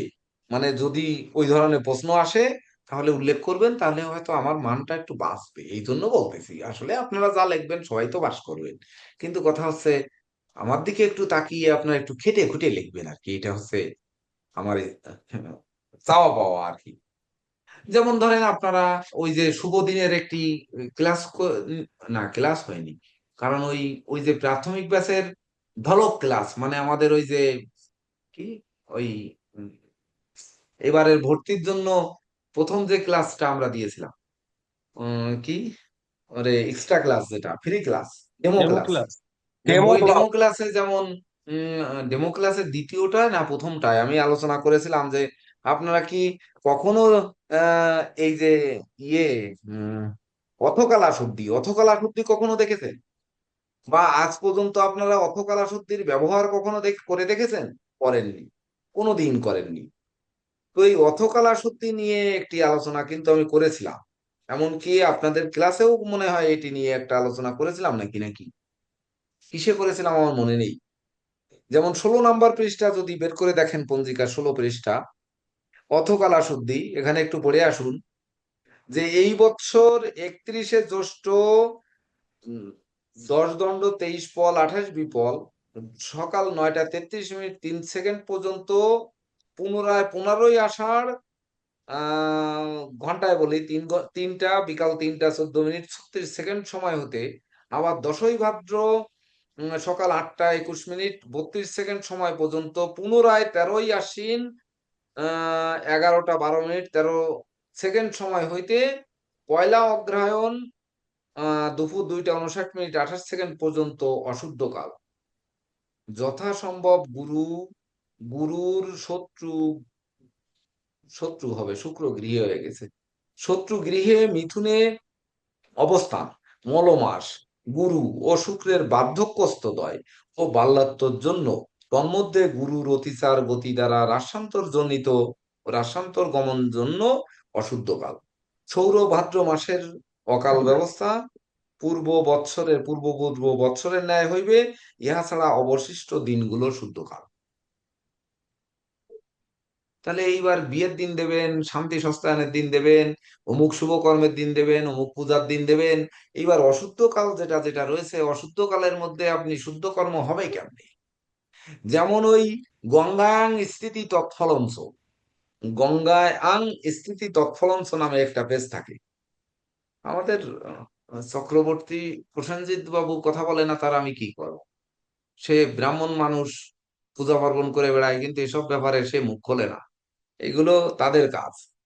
যেমন ওই দেবী, আহ, যেমন দেবী মর্তে আছে না স্বর্গে আছে না কোথায় আছে, তিথির অঙ্ক বারের অঙ্ক তৎসহ এক যোগ করলে 4 দিয়ে গুণ করলে 3 দিয়ে ভাগ করলে ভাগ শিষ্ট শূন্য থাকলে অগ্নি মর্তে আছে, 1 থাকলে স্বর্গে আছে, 2 থাকলে পাতালে অগ্নির অবস্থান জানবে। অগ্নি মর্তে থাকলে সুখ হয়, স্বর্গে থাকলে মৃত্যু হয়, পাতালে থাকলে অর্থনাশ হয়। যজ্ঞাদি কার্যে অগ্নির স্থিতি নিরূপণ কার্য অবশ্যই করণীয়। প্রসেনজিৎ বাবু করেন তো এগুলো? হ্যাঁ স্যার, অগ্নিমাস নিরূপণ যেটা ওটা। হ্যাঁ, তো এগুলো করেন তো? হ্যাঁ স্যার, তো কালী এগুলো পূজার ক্ষেত্রে শিখান না ওটা। কেন? আপনার শিক্ষার্থীদের আপনি শিখান না কেন? গ্রুপে তো এইসব লেখা টাকা দিয়ে আপনি শিখাতে পারেন। এটা কে শিখাবে? হ্যাঁ, যদি এখন আপনার ব্যাচের, আপনি উচ্চতর ব্যাচের শিক্ষার্থী, যদি কোনো প্রশ্ন আসে যে শুভ দিনের নির্ঘণ্ট তো শুনি পঞ্জিকায়, আপনার তো পঞ্জিকা দেখে বিভিন্ন মানুষের শুভ দিনের সময় দেন, তাহলে এই শুভ দিনের সময় দিতে শুভ দিনের অভাবে করণীয় বিশ্লেষণ করুন। তাহলে অশুভ দিনকে আপনি উল্লেখ করে তারপরে ওই অশুভ দিনের মধ্যে করণীয় বিশ্লেষণ করবেন না? তা আপনার এই স্যার যারা সঙ্গী আছে স্যার, এদেরকে কে শিখাবে? আমি একটু বলি স্যার। সকালে স্যার জুমা চৌধুরী আপনাকে একটা প্রশ্ন করছিলেন স্যার, হ্যাঁ, ওই যে অন্নপ্রাশনের। দেখেন হ্যাঁ, ওইখানে হ্যাঁ। কিন্তু শুভ দিন উনি ধরতে পারে নাই, এর ভিতরে এখন কিন্তু আছে তাকে একটা উনি, শুভ দিন। সেই ঝুমা চৌধুরী আসছেন এখন? আছি জুমা স্যার। চৌধুরী, হ্যাঁ। তাহলে এই বুঝতে এই পেরেছেন কেন শুভ দিন থাকে আর কেন থাকে না? বৈশাখ মাসে কেন গৃহারম্ভ নেই, গৃহপ্রবেশ নেই, শুভ দিন কেন থাকে না আর কেন থাকে? এবছর বৃহস্পতি মিথুন রাশিতে যখন অবস্থান করছে, যেমন সূর্যের মিথুন রাশির আদ্রা নক্ষত্রের প্রথম পাদ অম্বুবাচী, অম্বুবাচীর মধ্যে ভূমিকর্ষণ বা ধরেন ওই যুগ যুগান্তরে যাবতীয় শুভ কাজ কোনো কিছু হবে না, ইত্যাদি সেত্যাদি, জ্যোতিবতী সতী বিধবা ইত্যাদি সেত্যাদি অনেক কিছু আছে, যাক ওগুলো নাই বললাম। সুভাষবাবুর এত ফোন আসে কেন ক্লাসে থাকলে? এত ফোন কারা করে? এত জনপ্রিয় মানুষ হলে তাহলে সেই লোকের তো বিশাল কিছু থাকার কথা, তার নেই ওনার কেন? বন্ধু বান্ধবের অভাব নাই, ওটা হলো সব দুষ্ট বন্ধু ওনার। মানে এত ফোন আসে উনার, যে এই ক্লাসের মধ্যে উনি একটু আনমিউট করে আমাদের সাথে কথা বলতে পারেন না। এই বন্ধু জগৎকে যদি আপনি কাজে লাগিয়ে আপনার পপুলারিটি না বাড়াতে পারেন, তাহলে জীবনে এই শিক্ষা লাভ করে হলো কি? এটা আগে বুঝতে হবে। আপনার প্রত্যেক বছর 100 করে সন্তান আপনি উম শিক্ষা লাভ শিক্ষা করাচ্ছেন। আমি একটি পোস্ট দিয়েছিলাম আমার শ্বশুর মারা গেলে, ফেসবুকে পোস্ট, 2 কপত কপতির ছবি দিয়ে বলেছিলাম যে দুজন শিক্ষক মানুষ প্রতি বছর 100 করে যদি 2জন আহ ছাত্র শিক্ষা নিয়ে বের হয়, তাহলে 30 বছরের শিক্ষা জীবনে 3000 মানে 3000 ছাত্র বের হয়েছে। মানুষ বলে ছাত্র মানে সন্তানের তুল্য। তার 10 বছর ধরে অসুস্থ অবস্থায় এই খুলনায় পড়ে আছে রুমের ভিতর, সে রুমের ভিতর থেকে বের হতে পারেনি, সে সক্ষমতা তার ছিল না। তাহলে তখন কেউ দেখতে আসেনি, এমনকি তার নিজের সন্তান পর্যন্ত দেখতে আসেনি।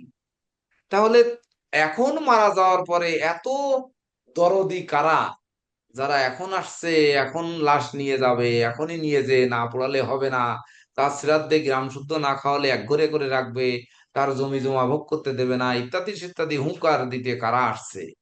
এই ধরনের সন্তানগুলো কারা ছিল? এরা কি সন্তান না কুলাঙ্গার সন্তান? এরকম নিয়ে একটা লেখা আমি চট্টগ্রাম যাচ্ছিলাম সেদিন গাড়িতে বসে বসে লিখেছিলাম। লিখে আমি আমার বউয়ের কাছে আগে পাঠাইছি, আমার সিস্টার ইন ল এর কাছে পাঠিয়েছি, পাঠানোর পরে বলছি যে এটা দেখো পোস্ট দেবো কিনা। বলে যে তোমার ব্যাপার, দিলে দাও। তো দিলাম। দেওয়ার পরে এইবার শ্বশুর বাড়ির লোক একচাটিয়া, তার ছাত্রছাত্রীরা অনেকে, মানে 4-5 জনে, 3 জনে না 4 জনে আমাকে ফোন দিয়েছে, তার ভিতর গুরুজনেরাও রয়েছে, ফোন দিয়েছে। তারা কিন্তু আবার আমার ক্লায়েন্ট ও বিশেষ করে গুরুজন বিশিষ্ট জন আর কি ওই এলাকার। আবার আমার বউকে তো ফোন দিয়েছে কম পক্ষে মনে হয় 15-20 জন, যে ওই পোস্ট ডিলিট করতে। কেননা পুত্রবধূরও গায়ে লাগেছে, সে তো আর একবেলা খাবার কখনো দেয়নি, তাকে খেতে দেয়নি, বাড়ির থেকে বের করে দিয়েছে। সেই বের করে দেওয়ার কারণে এখানে এসে আশ্রয় নিয়ে আছে আমার এখানে। তাহলে ছেলের বাড়ি, ছেলের বৌমা নাতিপুতি, তারা উচ্চশিক্ষিত, আহ তাহলে সে জায়গায় স্থান হয়নি, তাদের গায়ে লাগেছে, তার জন্য পোস্টটা ডিলিট করতে। আমার কথা হচ্ছে, আমি যখন আমার বউয়ের অনুমতি নিয়েছি, আমার শাশুড়ি এখানে রয়েছে, সিস্টার ইন ল রয়েছে, তারা আলোচনা করেছে, আমি এই লেখাটা লিখেছি। আবার আমাকে ডিলিট করতে বলবে, এত বড় ক্ষমতা কার আছে, আর তার কথায় আমি ডিলিট করব? এটা তো কোনোদিন হতে পারে না। আর আমি ওটা জীবনে ডিলিট করিও নাই, প্রাইভেটও করি নাই। আর ওইটা যদি ডিলিট করতে হতো, তাহলে আমি বলতাম যে বউ সহ আগে চলে যাও, তারপরে আমি ডিলিট করবো। ওটা আমার ঘরে ওই বউ থাকতে পারবে না যার কথায় আমার ডিলিট করতে হইবে। বুঝতে পারছেন? তো এটি হচ্ছে, ধরেন ওই আবেগ দিয়ে বা ধরেন মনের কষ্ট দিয়ে আমি ওইটি লিখেছিলাম, যে তার ধন সম্পদ সম্পত্তি কম ছিল না, কিন্তু তার একটু চিকিৎসার খরচ কোনোদিন আসেনি ওখান থেকে। তো এই জন্য আর কি লিখেছিলাম। তা সুভাষবাবুর প্রতি বছর এরকম সন্তান বের হবে, নিজের সন্তানও থাকবে। যখন শেষ জীবনে দেখবেন যে কেউ আপনার পাশে নেই, তখন আপনি বুঝতে পারবেন এই ফোন ধরা জীবনে কি হলো। প্রচুর ফোন ধরেছি। এই যে দিনে আমার সাথে থেকে দেখবেন যে ব্যবসা বাণিজ্য জ্যোতিষ দিয়ে কত পরিমাণ ফোন আসে, কিন্তু একমাত্র হৃদয় বাবু, জয়ন্ত স্যার, তারপরে নীরজ স্যার কিছু কিছু উপলব্ধি করতে পেরেছেন, স্বপন দাও অনেক উপলব্ধি করতে পেরেছেন, যে আমি যখন যে কাজে থাকি, সেই কাজ নিয়ে ব্যস্ত থাকি, তখন সমস্ত ফোন ওই সাইলেন্ট করা অমনি বাজতেই থাকে। এমনকি ঢাকা চেম্বারে রোজ সন্ধ্যাবেলায় আমাদের একটা আড্ডা হয়। সে আড্ডা হচ্ছে কিশোর চক্রবর্তী, বলরাম দা, অংশুমান মালাকার। যেমন অংশুমান মালাকার চেম্বারে ঢুকবে তো যত ক্লায়েন্টই থাকুক না কেন, তার আগে অগ্রাধিকার। এবং যতক্ষণ আমি থাকবো, মানে উনি তো যতক্ষণ থাকবে ততক্ষণ চেম্বার বন্ধই থাকবে, তাতে যত বড় ভিআইপি বাইরে থাকুক না কেন, এটা চলবে। এমনকি আমাদের এই আড্ডার সময় কোনো ফোন দিলে একটা ফোনের মূল্য কিন্তু আমার কাছে 1000 টাকা, অর্থাৎ 1000 টাকা ফি নেই, কিন্তু আমি সেটি কিন্তু ধরি না। এখন ক্লাসের সময় একটা ফোন ধরেছি, সেটি আপনাদের জন্য ফোনটা আসছে, অথচ সেই ফোনটা শুধু বললাম এই ফোনটা আমার ব্যাক করতে হবে, তাই ব্যাক করলাম। অন্য কোনো ফোন কিন্তু ধরিনি। ফোন যে আসেনি ফোনে, দুটো ফোন অবশ্য আমাদের সৈন্যরা ধরতেছে, কিন্তু এই ফোনে ধরেন ফোন কয়টা আসছে, যদি এখন হোয়াটসঅ্যাপ দেখি তাহলে বুঝতে পারবেন। 1 2 3 4 5 6টা, এই দেখেন 6টা ফোন এখনই এসে আছে। এই 6টা ফোন কিন্তু আমার কাছে কম মূল্যবান না, কিন্তু তার থেকে বেশি মূল্যবান হচ্ছে আপনারা, কারণ আপনারাই পরীক্ষা দিতে যাচ্ছেন, আমি যার জন্য এটা মনে করেছি।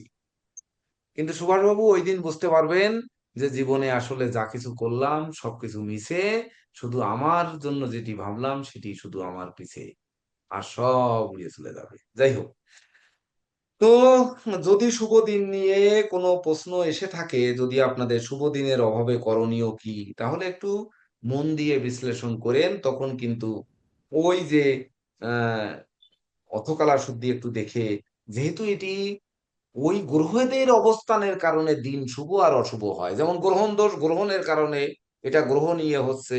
শুভ দিনটা, শুভ মাসটা মল মাসটা, এবার জ্যৈষ্ঠ মাসে মল মাস হচ্ছে। মলমাস কেন হয়, মলমাস সংক্রান্ত যদি কোনো প্রশ্ন আসে, যে মলমাস কাকে বলে, মলমাস কেন হয়, তাহলে কি উত্তর দেবেন? চন্দ্র সোয়া 2 দিনে এক এক রাশি অতিক্রম করে, সেই অনুযায়ী 27.5 দিনে মাস হয়। তাহলে এই অনুযায়ী প্রতি 4 বছরে একবার লিপ ইয়ারের মতো এরকম একটা বর্ধিত মাস হয়, সেটা হচ্ছে মলমাস, যেমন সংক্ষেপে। এরপরে সংক্ষেপ গেলে তো আর হবে না, আপনার উচ্চতর ব্যাস। তাহলে 2টি অমাবস্যা, একটি পূর্ণিমা, বা 3টি, মানে 3টি অমাবস্যা পূর্ণিমা পড়তে হবে মলমাসে। হয় 2টি পূর্ণিমা 1টি অমাবস্যা, অথবা 2টি অমাবস্যা 1টা পূর্ণিমা, মানে তিনটি পড়তেই হবে। যেমন তিনটি তিথি না পড়লে তো ত্রয় স্পর্শ হবে না। যদি আপনাদের প্রশ্ন করে যে আপনাদের স্যার তো একজন পঞ্জিকা রাইটার, আপনারা নিশ্চয়ই পঞ্চাঙ্গ ভালো করে শিখেছেন, তাহলে ত্রহ স্পর্শ কিভাবে তৈরি হয়, কেন হয়, একটি ত্রহ স্পর্শ দিন উল্লেখ পূর্বক বিশ্লেষণ করুন। তাহলে কি আপনারা করতে পারবেন না পারবেন না? বলেন। স্যার একই দিনে যদি তিনটা তিথি একই সাথে স্যার মানে একদিন মানে 24 ঘন্টার ভিতরে আর কি স্যার তিনটা তিথি হয়ে চলে আসে, তখনই আর কি স্যার তুরস্পর্শ হয় ওই দিন। হ্যাঁ, তাহলে এটা যে একটি ত্রহ স্পর্শকে তার দোষ আর গুণ ত্রহ স্পর্শ উল্লেখ পূর্বক তার দোষ এবং গুণ বিশ্লেষণ করুন। পারবেন? স্যার তুরস্পর্শের তো গুণ জানি না, গুণ তো শুনি নাই স্যার, শুধু দোষই শুনছি যে ওই দিনে বিভিন্ন ভালো কাজ শুভকর্ম নিষিদ্ধ থাকে, বিশেষ করে যাত্রার ক্ষেত্রে নিষিদ্ধ থাকে, যে যাত্রা করা যাবে না বা কোনো মাঙ্গলিক কোনো কাজ এরকম করা যাবে না, বা বিশেষ বিশেষ কাজ একেবারে হয় না আর কি স্যার। ওই মানে দিনে তাই তো ভালো কাজটা 3 গুণ হয়, আর যেটা মন্দ কাজ সেটা হোক, মানে খারাপ যেটা, কোনো খারাপ কাজ করলে এটারও 3 গুণ হয়। আর কোনো ভালো কাজ করলে, যেমন এই দিনে যদি কোনো দান কিংবা পুণ্য কোনো কাজ করা হয়, ওইটাও 3 গুণ হয়, এরকম কিছু। কিন্তু প্রতিটা ত্রহ স্পর্শে লেখা থাকে স্নান এবং দানে সহস্র গুণ ফল, মানে 1000 গুণ ফল লাভ হয়।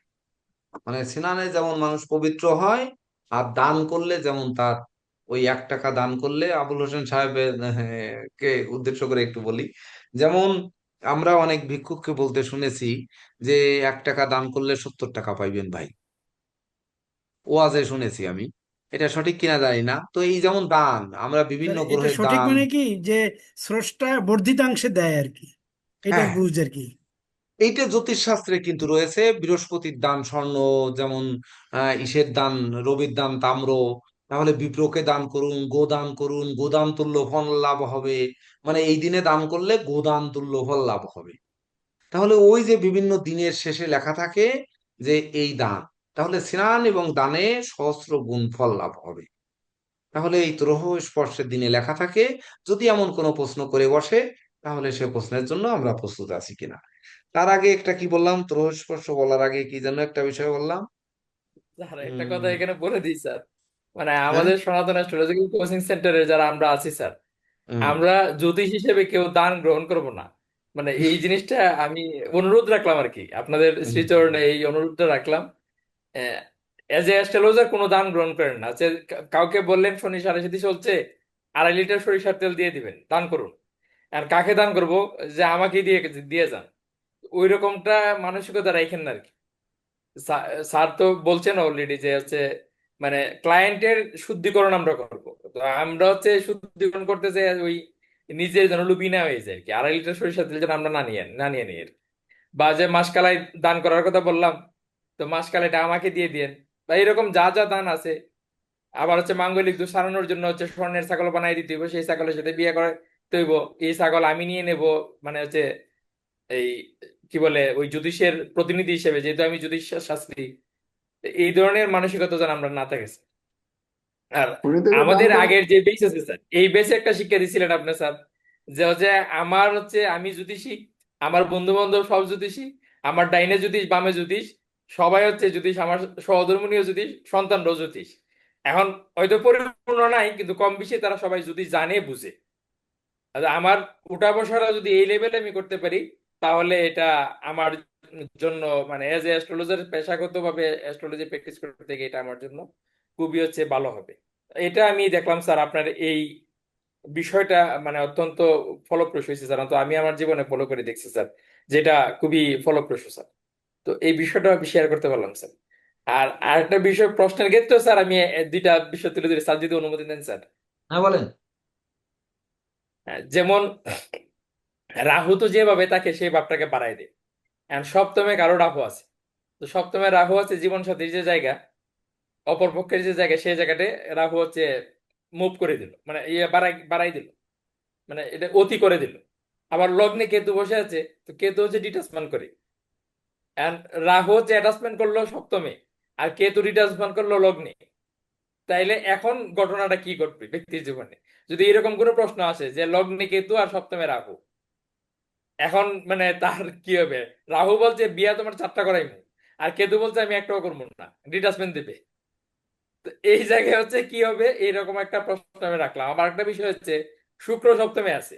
তো শুক্র সপ্তমে কি বলছে যে মানে সে যেহেতু প্রেমের কারক, স্ত্রীর কারক, যে আমার হচ্ছে এই জিনিসটা লাগবে, আমার জীবনে যে আমার স্ত্রীর প্রয়োজন আছে, আমি হচ্ছে সন্ন্যাস নিতে পারবো না। আর বৃহস্পতি লগ্নে বসে আছে, সে হচ্ছে নির্লিপ্ত। ও হলে হলো, না হলে নাই। এইবার হচ্ছে এটার ব্যাখ্যা আমরা কি করে করব যদি এরকম প্রশ্ন আসে যে লগ্নে বৃহস্পতি মানে সপ্তমে শুক্র, এই ধরনের যদি প্রশ্ন আসে। আবার হচ্ছে এই যেমন পঞ্চমে রাহু বসে আছে, তো প্রেমের জায়গাটাকে অতি করে দিল। আর একাদশে বৃহস্পতি বসে সে রাহুকে দৃষ্টি দিয়ে শান্ত করে দিল। তো এইবার কি হতে পারে, এটার রেজাল্ট কি হতে পারে, প্রেমের যে বিষয়টা, এই বিষয়টা কি হতে পারে, এটার ফলাফলটা কি দাঁড়াইতে পারে? এই ধরনের যে বিশ্লেষণাত্মক প্রশ্ন যদি আসে, সেক্ষেত্রে মানে আপনারা প্রস্তুত আছেন কিনা, মানে এই বিষয়টা রাখতে হবে আপনাদের মস্তিষ্কে রাখার আমি অনুরোধ করছি আর কি। প্রশ্ন তো কি হবে জানি না, তবে এরকম প্রশ্ন তো আসতে পারে। যদি বিশ্লেষণাত্মক দুই একটা প্রশ্ন থাকে যে জন্মচক্রে এরকম বিশ্লেষণ করুন, তাহলে এই বিষয়গুলো মানে আপনাদেরকে স্টাডি করতে হবে আর কি। এই বিষয় এই পর্যায়ে এসে স্টাডি করা উচিত।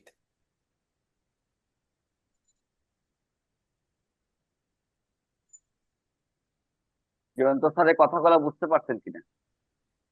এটা জয়ন্ত স্যার যেভাবে প্রশ্ন করছে বা যে বিষয়গুলো তুলে ধরছে, এটাই একমাত্র সনাতনের স্টুডেন্ট ছাড়া আদার্স কেউ এইভাবে প্রশ্ন করতে পারবে। এটা যেমন আপনার মাথায় হচ্ছে রাখতে এই যে জন্মচক্র আছে না, আমরা যে আয়ু বিচারের একটা বিষয় যে আমি তুলে ধরছিলাম স্যারের অনুমতি সাপেক্ষে, তো এই মোতাবেক কিন্তু এই এই যে জন্মচক্রটা,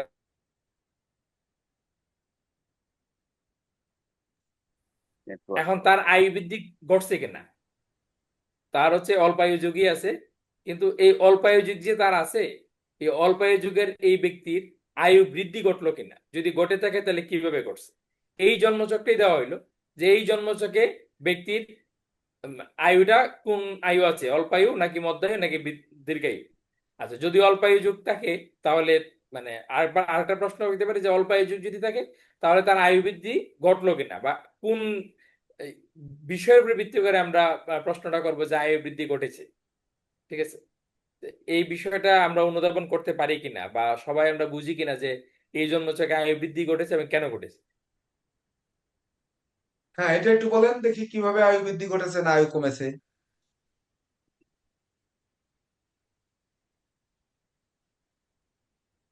জেকেদেব বলুন, স্যার। স্যার তো আনসার তো জানতে চাচ্ছেন। কেউ একজন বলুন কিভাবে আয়ু অল্পায়ু কেন বললাম, কিভাবে বললাম, আর আয়ু বৃদ্ধি ঘটেছে বলছি, এটা কিভাবে ঘটেছে।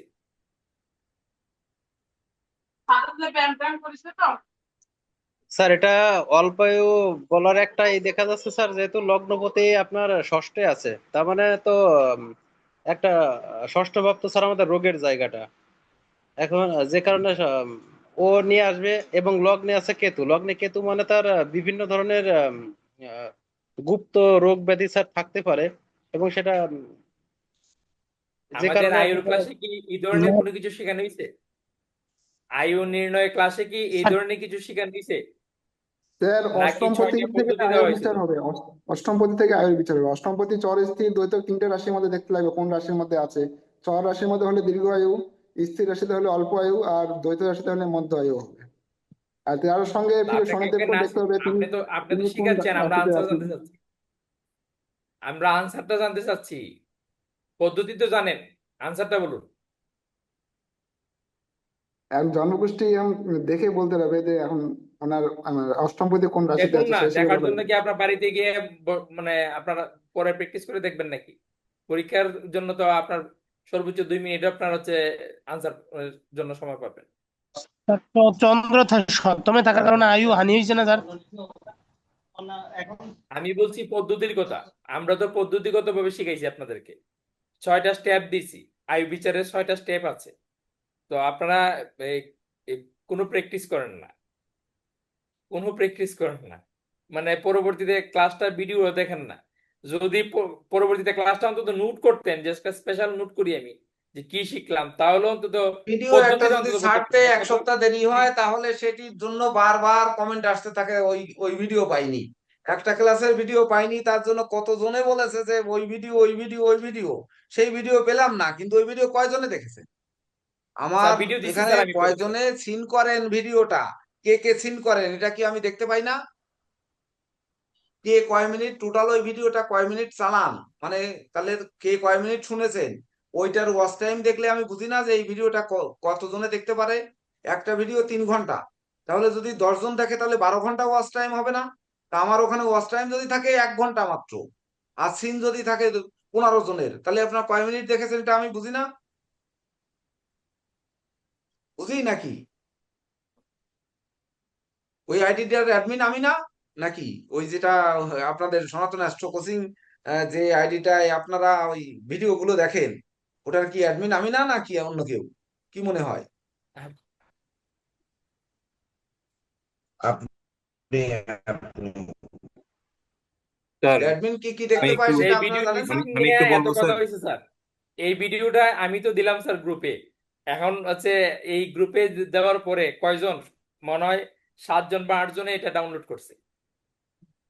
সর্বোচ্চ 7 থেকে 8 জনে ভিডিওটা ডাউনলোড করছে। আমি বলছিলাম 24 ঘন্টার ভিতরে ডাউনলোড করে নিন, তাও আমি হচ্ছে 11 দিন আপনার ইয়েটা রাখছি, অ্যাক্সেসটা রাখছি ডাউনলোড করার। তো তারপরে হচ্ছে মানে ইয়ে হয়ে গেছে, কিন্তু মানে 7 জন না 8 জন হয়তো ডাউনলোড করছে স্যার। স্যার আর এই যে জোটক বিচারের ক্লাসটা, ধরেন জোটক বিচারের ক্লাসটা এই 3 দিন আগে আপলোড দেওয়া হয়েছে, মাত্র সিন করেছে কয়জন? 11 জন। দেখেন এখনই দেখায় দিচ্ছি। উম, 11 জন সিন করেছে, তার মানে ভিউ স্টোরি,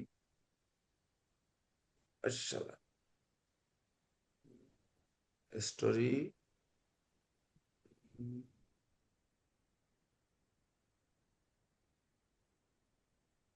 ওই গেল, ধুৎ। বের করতে পারতেছি না কেন, বের করে দেখি তো আমি সবসময়। ভিউ স্টোরি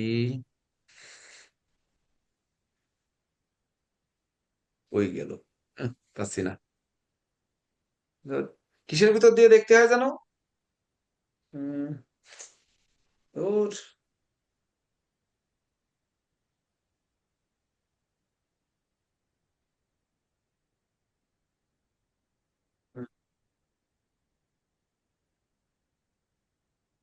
তো যাই হোক, স্যার এ এই নিয়ে সময় নষ্ট না করি, শোনেন। এই ব্যক্তির আয়ু নিয়ে স্যার একটু বলি স্যার, 1 মিনিট স্যার যদি হ্যাঁ অনুমতি দেন বলেন। স্যার। স্যার এই জাতকের আয়ু স্যার মধ্যায়ু, অর্থাৎ মোটামুটি স্যার 50-এর ভিতরের এনার আয়ু হবে। কিভাবে? এই ব্যক্তির যদি আমরা স্যার শনির অবস্থান দেখি, তাহলে শনির অবস্থান হচ্ছে স্যার একটা দ্ব্যর্থক রাশিতে, যা মধ্যায়ুকে ইন্ডিকেট করে। আবার শনি যেই ঘর, অর্থাৎ শনির ঘর আমি এখানে দেখতেছি অষ্টম। তো এই অষ্টম মানে শনি যে রাশিতে বসছে, সেই রাশির যে অধিপতি, তো এখানে শনি যে রাশিতে বসছে এটা হচ্ছে কন্যা, তার অধিপতি হচ্ছে বুধ। আবার এই বুধ আবার এখানে বসছে হচ্ছে স্থির রাশিতে, তো এখানে অল্পায়ু নির্দেশ করে।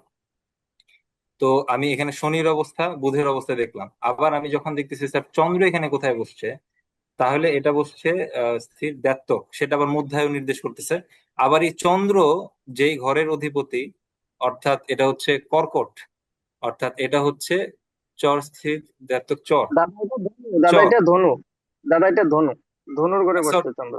হ্যাঁ, না ধনুর ঘরে বসছে, বাট এটা তো বললামই, কিন্তু চন্দ্র কোন ঘরের অধিপতি? চন্দ্র কর্কটের অধিপতি, যেটা হচ্ছে চর রাশি। তো আমি সবকিছু মোটামুটি যদি এভারেজ করি, তাহলে তার আয়ুটা মোটামুটি একটা মধ্যায়ু আসে। আমরা আরো একটা শর্টকাট পদ্ধতি স্যারের কৃপায় শিখতে পারছিলাম সেদিন, সেটা অবশ্যই একদম লাস্টে ছিল। সেটা হচ্ছে লগ্ন, রবি এবং চন্দ্রের ডিগ্রি দিয়েও কিন্তু সেটাই করা যায়। আমি রিসেন্টলি এটা করে দেখছি, এবং সেটা আমি দেখলাম পরবর্তীতে সেটা ওই জাতচক্রে এবং বিভিন্ন জায়গাতে ওটা মিলেও, এটা আনফরচুনেটলি সেই জিনিসটা মিলে। আচ্ছা যাই হোক, আমরা একটু আলোচনা ইয়ে করি। আমরা যেহেতু আরো একটু সাজেশন ভিত্তিক আর কয়েকটা কথা বলতে চাই। দেখুন, আপনারা বাংলাদেশে যে পরীক্ষা দেবেন, বাংলাদেশ ন্যাশনাল একাডেমি অফ অ্যাস্ট্রোলজির আন্ডারে আপনারা পরীক্ষা দেবেন। আপনারা ইতিপূর্বে অনেকে জানেন যে ওই ওই প্রতিষ্ঠানের মহাসচিব আমি, এমনকি অ্যাডমিট কার্ড আমার স্বাক্ষরিত হয়ে যাবে, তাহলে এমনকি সার্টিফিকেটও আমার স্বাক্ষরে যাবে। তাহলে আপনারা ভাবতেই পারেন যে তাহলে স্যারই মনে হয় প্রশ্ন করবে, বুঝতে পেরেছেন? কিন্তু ওই যে বললাম যে প্রতিষ্ঠানের আমি ইয়ে হতে পারি, কিন্তু একটু অন্তরটা একটু ভিন্ন রকম থাকাতে এই আমার শিক্ষার্থীদের, যেহেতু কোচিং সেন্টারের ব্যানারে এই শিক্ষাটা হয়, একসময় বাংলাদেশ ন্যাশনাল একাডেমি অফ অ্যাস্ট্রোলজির নামেই আমাদের এই মানে যাত্রা শুরু হয়, অনলাইন জ্যোতিষ শিক্ষা। সেখানে আমাদের সংগঠনের ম্যাক্সিমাম লোক, 90% লোকই অনলাইন শিক্ষার বিপক্ষে ছিলেন।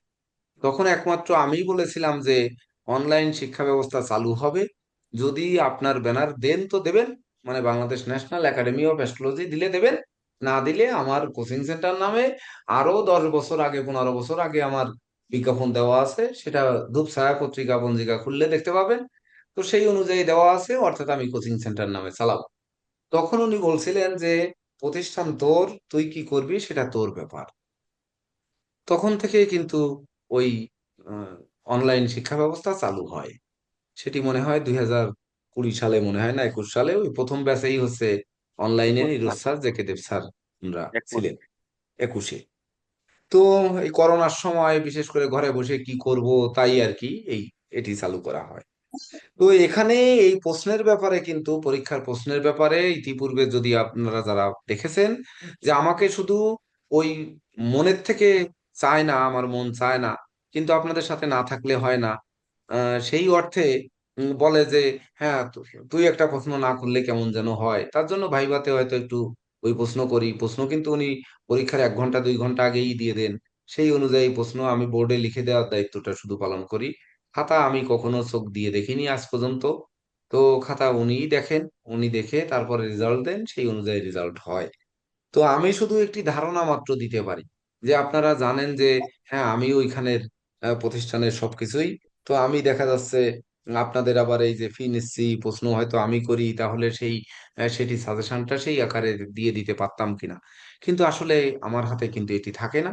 এটি যেমন ছিল সত্য, ঠিক তদনুরূপ আহ এটাকেই আপনাদের মেনে নিতে হবে, জেনে নিতে হবে।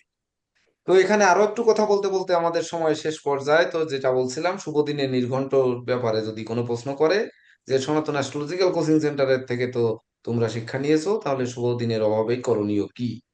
তুলস্পর্শ নিয়ে বলছিলাম যে তুলস্পর্শ কি, কেন হয়, ছক এঁকে বিশ্লেষণ করুন বা তিথি অনুযায়ী বিশ্লেষণ করুন কেন হয়।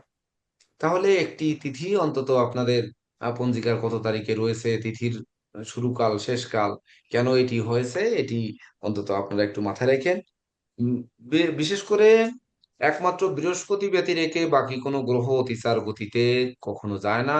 তো অতিচার গতি দ্বারা বৃহস্পতি যে যায়, এটি কিভাবে যায়, কেন যায়, এমনকি এই যে গুরুর উদয়স্ত, গুরুর বার্ধক্য, গুরুর বক্রদয়, তারপরে দগ্ধ গ্রহ, কাজমী গ্রহ, বা ধরেন আপনার কোন গ্রহ কতদিন এক রাশিতে অবস্থান করে, কেন এই গ্রহ বক্রী হয়, কেন দগ্ধ হয়, এ ধরনের প্রশ্ন কিন্তু হতে পারে লিখিত পরীক্ষা। এগুলো ভাইবা না, আজকে এই সকালে এখন যেসব আলোচনা করা হচ্ছে, এগুলো কিন্তু কোনোটা মৌখিক পরীক্ষার আলোচনা কিন্তু করা হচ্ছে না, এগুলো সব লিখিত পরীক্ষার আলোচনা। যেমন আয়ু বিচারের পদ্ধতি কি, যে কোনো একটি পদ্ধতি বিশ্লেষণ করুন। তো আপনাদের আয়ু বিচারের বিশেষ করে অষ্টবর্গের ক্লাস কিন্তু উচ্চতরেও হয়নি, প্রাথমিকেও হয়নি। তবে আয়ু বিচারের আমরা একটি পদ্ধতি, দুটি পদ্ধতি, একটি জেকে দেব স্যার শিখিয়েছেন, একটি আমি নক্ষত্রের ডিগ্রি অনুযায়ী পলকে আয়ু 12 দিন খনার মতে এটি আপনাদের শিখিয়েছিলাম। যেমন গ্রুপে এখন আমি একটা ছবি দিয়ে দিয়েছি, কালপুরুষের অঙ্গ বিভাগ, অঙ্গ বিভাগে কোন অঙ্গে কোন রাশি, ওটা একটা বইয়ের কভার পেজ, এখানে চোখের সামনে বাঁধলো, ছবিটা দিয়ে দিলাম। ওই রকম ঠিক এই আয়ু বিচারের পদ্ধতি দেখতে গিয়ে ওই বিষয়, বিশেষ করে মেডিকেল অ্যাস্ট্রোলজি যখন অ্যাপ্লাই করবেন, মেডিকেল অ্যাস্ট্রোলজির বিষয় যখন লিখবেন, তখন কোন গ্রহ কোন অঙ্গের রোগ ব্যাধি হতে পারে, সেই অঙ্গগুলো ওই কালপুরুষের অঙ্গ বিভাগ দেখে ওই অনুযায়ী লিখবেন। তাহলে হয়তো আমরা দেখা যাচ্ছে আহ হয়তো স্যাররা যারা আছেন ওনারা বুঝতে পারবেন। যেমন আমার পরিকল্পনা কি, তাহলে এবার আরো একটু কথা বলি। যেমন আগামীকাল সন্ধ্যায় ক্লাস রয়েছে, আগামীকাল সন্ধ্যার ক্লাসে কিন্তু যে পামিস্ট্রির উভয় ব্যাচের ধারণাটা আগামীকাল ক্লাসে দেওয়া হবে যে উভয় ব্যাচের কি ধরনের প্রশ্ন পার্থক্য থাকতে পারে। যেমন পামিস্ট্রির প্রশ্নের খুব বেশি একটা পার্থক্য কিন্তু থাকে না, কিন্তু অ্যাস্ট্রোলজি, ভেদিক অ্যাস্ট্রোলজি দিয়েই কিন্তু আপনাদের মান যাচাই করা হয়ে থাকে। তো বিশেষ করে পামিস্ট্রি সাধারণ যে প্রশ্ন প্রাথমিক ব্যাচে, ওই একই ধরনের প্রশ্ন পেঁচিয়ে কিন্তু উচ্চতর ব্যাচে এসে যেতে পারে। যে সেই অনুযায়ী এই আলোচনাগুলো আগামীকাল সন্ধ্যার ক্লাসে করার অভিপ্রায় ব্যক্ত করছি। যদি আপনারা থাকেন তাহলে আপনারা জানেন যে উচ্চতর ব্যাচের ক্লাস আগামী দিনে, কিন্তু আমাদের সময় কম থাকার কারণে, যেহেতু মৌখিক পরীক্ষার একটু টাচ দিব, আপনাদের সময় কম না, সময় বেশি, কিন্তু আমরা সংক্ষিপ্তও করতে পারতাম, কিন্তু সেটি করতে চাচ্ছি না, আপনাদের জন্য বর্ধিত সময় রাখতে চাচ্ছি। তো সেই অর্থে যদি আপনারা যোগদান করেন, তাহলে সেটিতে দেখা যাচ্ছে আমরা দুই ব্যাচের প্রাথমিক এবং উচ্চতর দুই ব্যাচের এই পামিস্ট্রি বিষয়ক আলোচনা আমরা করে নেব।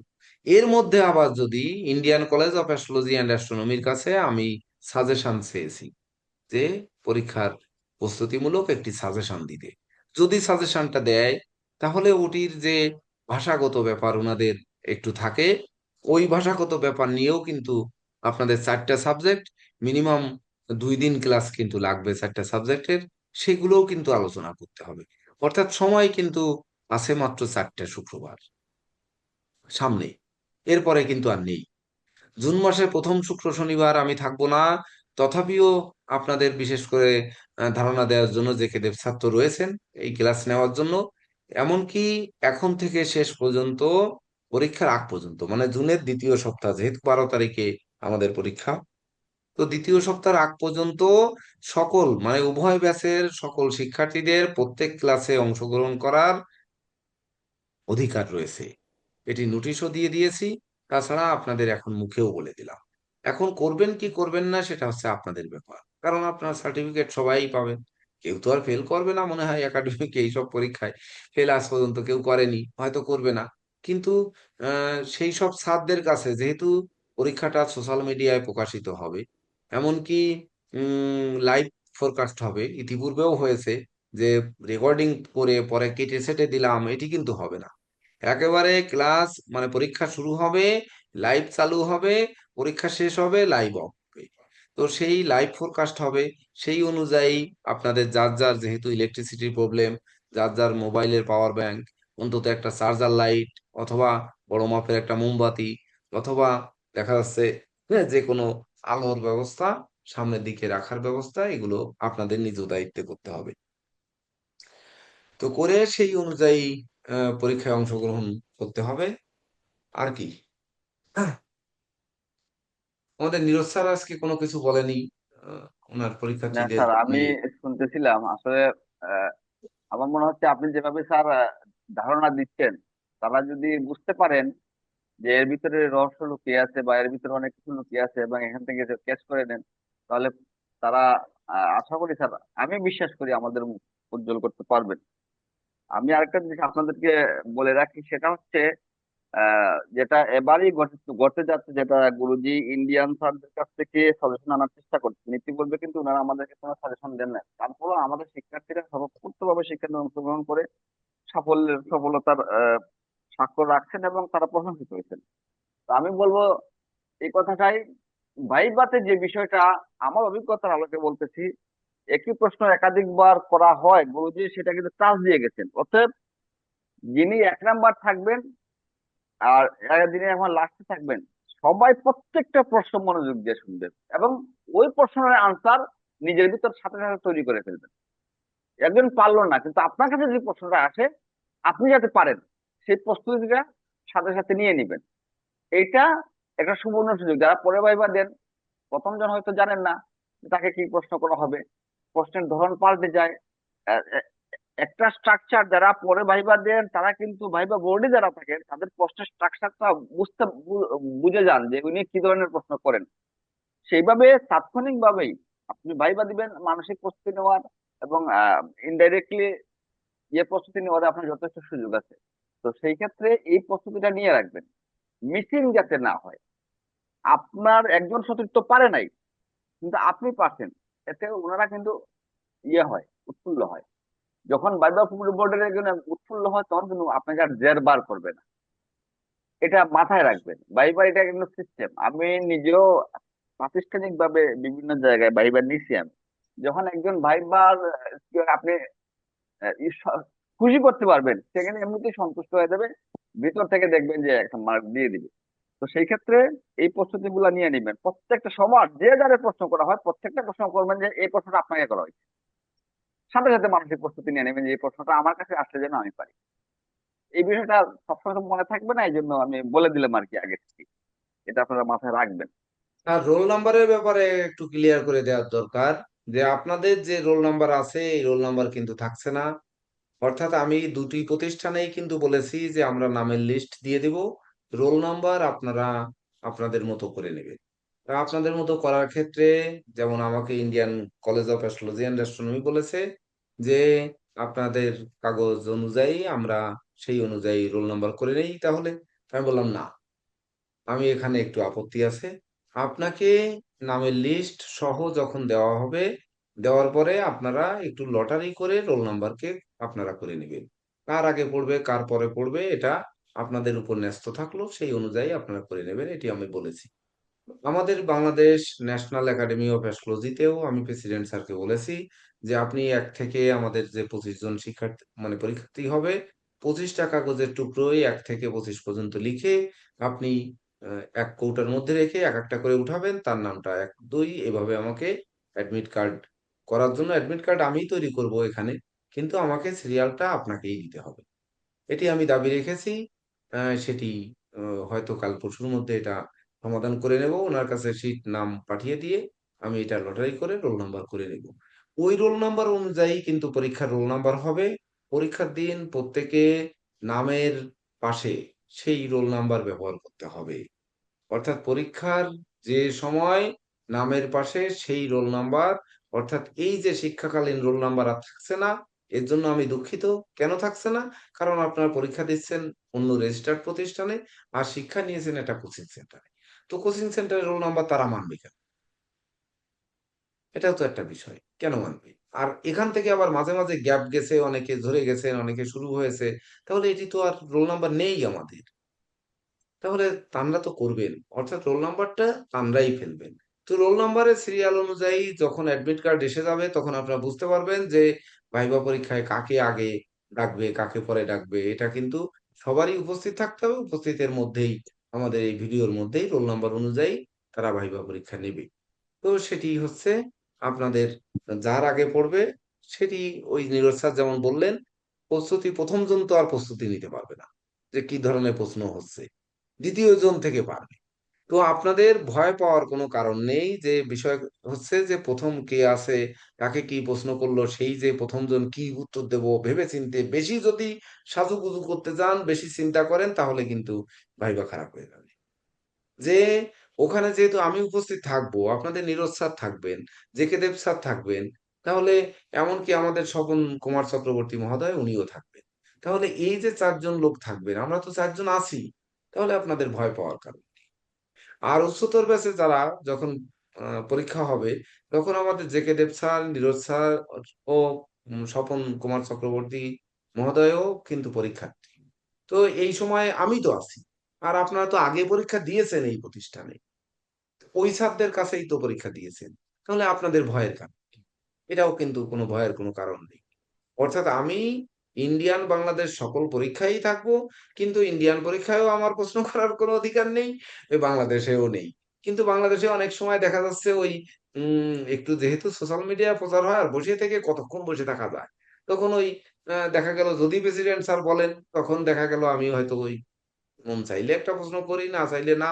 এটা কিন্তু আমারটা কোনো মার্কের সাথে সংশ্লিষ্ট হয় না, যে ভাইভাতে আমি যে প্রশ্ন করি সেটি কিন্তু মার্কের সঙ্গে যুক্ত নয়, ওই প্রতিষ্ঠানের যে স্যাররা রয়েছেন সেটি কিন্তু যুক্ত হবে, অর্থাৎ আমারটি হবে না, এটি কিন্তু মাথায় রাখতে হবে। অর্থাৎ আমার প্রশ্নটা আপনার ভুল উত্তর দেন, কোনো তাতে মার্ক কাটা যাবে না, কিন্তু ওই যে প্রতিষ্ঠানের যে শিক্ষকরা রয়েছেন তাদের উত্তর যদি ভুল হয়, তাহলে মার্ক কম বেশি হতে পারে ওখান থেকে, এটিও মাথায় রাখতে পারে। আর কি আজকে আর কি আলোচনা আছে আমরা স্যার ভারতের স্যার উচ্চতর পরীক্ষা কি স্যার ভারতের হয় না স্যার? মানে হয় হয় ফি অনেক, আমরা যার জন্য আর বলি নাই, আমাদের এই বেশিরভাগ আমরা দুর্বল মানুষ, তো ওনাদের ডিগ্রি কোর্সের যে ফি, সেই ফিসটা অনেক বেশি, যা আমরা কোনো রকমে কমাতে পারিনি। আপনাদের জন্য অনেক দিন দরবার করেছিলাম।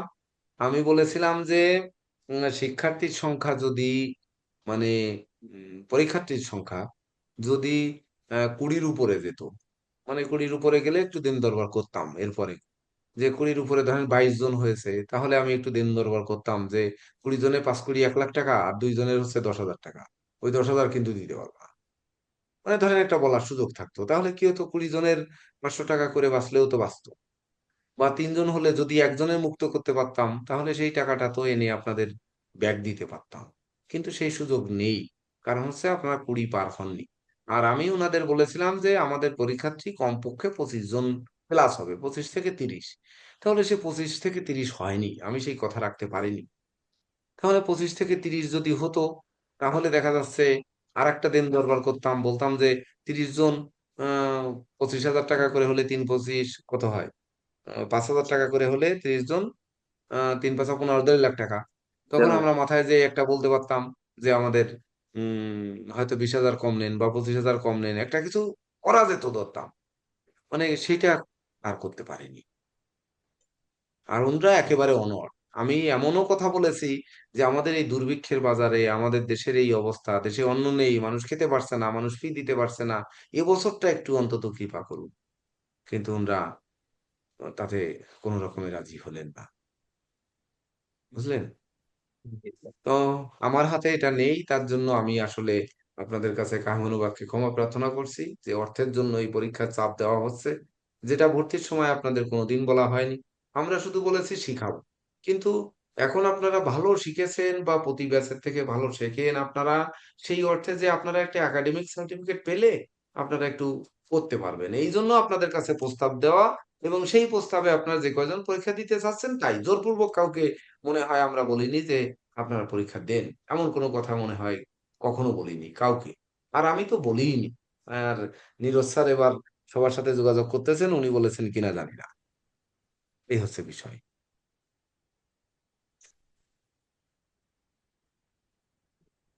তা ঠিক আছে আমরা, স্যার। আবুল হোসেন তাহলে সাহেব, তাহলে আমরা কি আজকে ক্লাস এখানে সমাপ্ত করতে পারি? স্যার হ্যাঁ করেন, স্যার। স্যার সমাপ্ত করেন।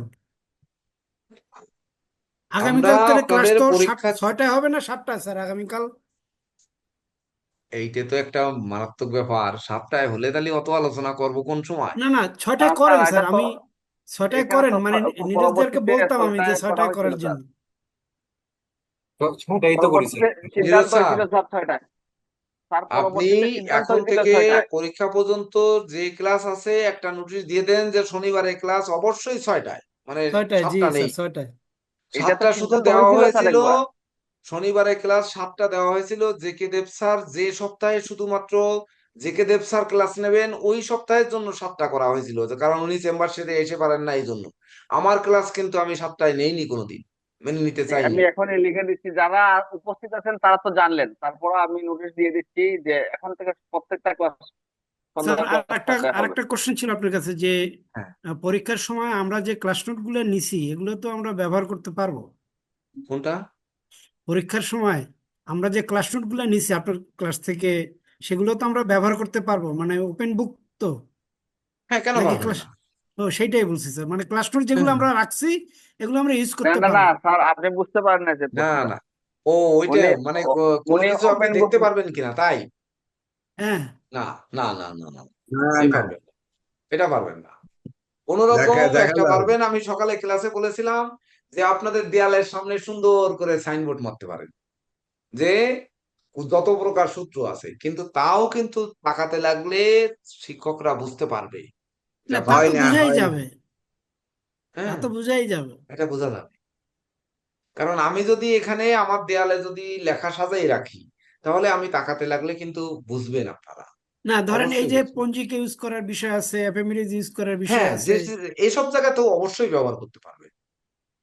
যদি কোনো প্রশ্ন আসে যে সফটওয়্যার ব্যবহার করা যাবে, ওটা প্রশ্ন যখন আমি পড়ে দিব তখন কিন্তু বলে দিব যে এই প্রশ্নে সফটওয়্যার ব্যবহার করা যাবে, এই প্রশ্নে পঞ্জিকা ব্যবহার করা যাবে, এই প্রশ্নে গ্রন্থের সহযোগিতা নেওয়া যাবে, এটি আমি বলে দিব। বুঝলেন? প্রশ্ন যখন আপনার লিখে নেবেন তখন একবার প্রশ্নগুলো আমি পড়ে দিব। তো পড়ে দেওয়ার সময় তখন আমি বলে দেব যে ওই প্রশ্নের ধরন অনুযায়ী কোন প্রশ্নে কি ব্যবহার করা যাবে। আশা করি এটা বাংলাদেশ ন্যাশনাল একাডেমি অফ অ্যাস্ট্রোলজির মাননীয় প্রেসিডেন্ট মহোদয় এটিকে মনে হয় ইয়ে করবেন না, আর সেটিও আমি কথা বলে নেব। ওটা না করাই ভালো হবে। হ্যাঁ, না না, পঞ্জিকা থেকে সূত্র চাইলে তো আপনাকে পঞ্জিকা ব্যবহার করতেই হবে। একটা ওটা ছক না টক দেখে করে যাবে বের কি করতে করে? যদি এফিমেরিস থেকে লগ্ন স্ফুট বের করতে বলে, আপনি এফিমেরিস না দেখে যাবেন কোথায়?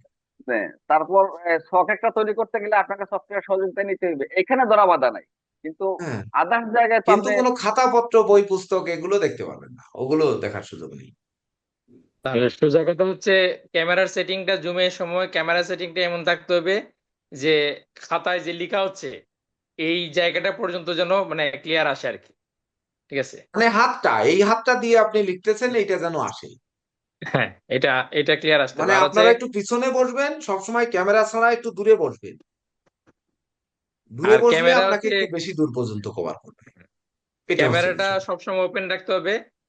ওপেন যদি না রাখা হয় আমরা হচ্ছে বলে দেব যে হচ্ছে জয়ন্ত কুমার দেব আপনার ক্যামেরা বন্ধ আছে। তো আমি যে বলে দেব এটা ওই লাইভ টেলিকাস্ট হয়ে গেল। তো যারা ভবিষ্যতে ক্লায়েন্টে আপনার কাছে আসবে তারা বুঝে যাবে যে উনি হচ্ছে মানে ক্যামেরা বন্ধ করে চুরি করে লিখছে, এটা বুঝে যাবে। এবার হচ্ছে অজুহাত যাই দিই, দুইটা হাত আছে, ডান হাত বাম হাত, আর একটা হচ্ছে অজুহাত যে আমার কারেন্ট নাই, আমার হচ্ছে নেটওয়ার্ক নাই, এই কারণে অজুহাত যাই দেওয়া হোক না কেন মানুষ কিন্তু মানে নেগেটিভ, এমনিতেই মানুষ হচ্ছে আহ, মানে অনলাইনে এমন একটা ব্যাপার হয়েছে স্যার যে মানুষ হচ্ছে উৎপেতে বসে আছে আপনাকে আমাকে শত্রু বানানোর জন্য। তো এবার যদি কোনো কারণে স্যার, যেমন এখন আমার লাইট ভালো না স্যার, তো এটা হচ্ছে যে ইচ্ছাকৃত ভাবেই আমি এটা লাইট বন্ধ করে রাখছি, ঠিক আছে, আমি অমনোযোগী হয়ে আছি, এই ধরনের একটা মানে বিষয় আমার উপরে চাপিয়ে দেওয়াটা ইজি হয়ে গেল। তো যদি কিছু মানুষের এরকম চিন্তা ভাবনা থাকে যে আমাকে এই ধরনের অভিযুক্ত করার, তো তারা তো মানে ইয়ে পেয়ে গেল স্যার, মানে উপাদান পেয়ে গেল আমাকে দোষী সাব্যস্ত করার আরো বিশেষভাবে।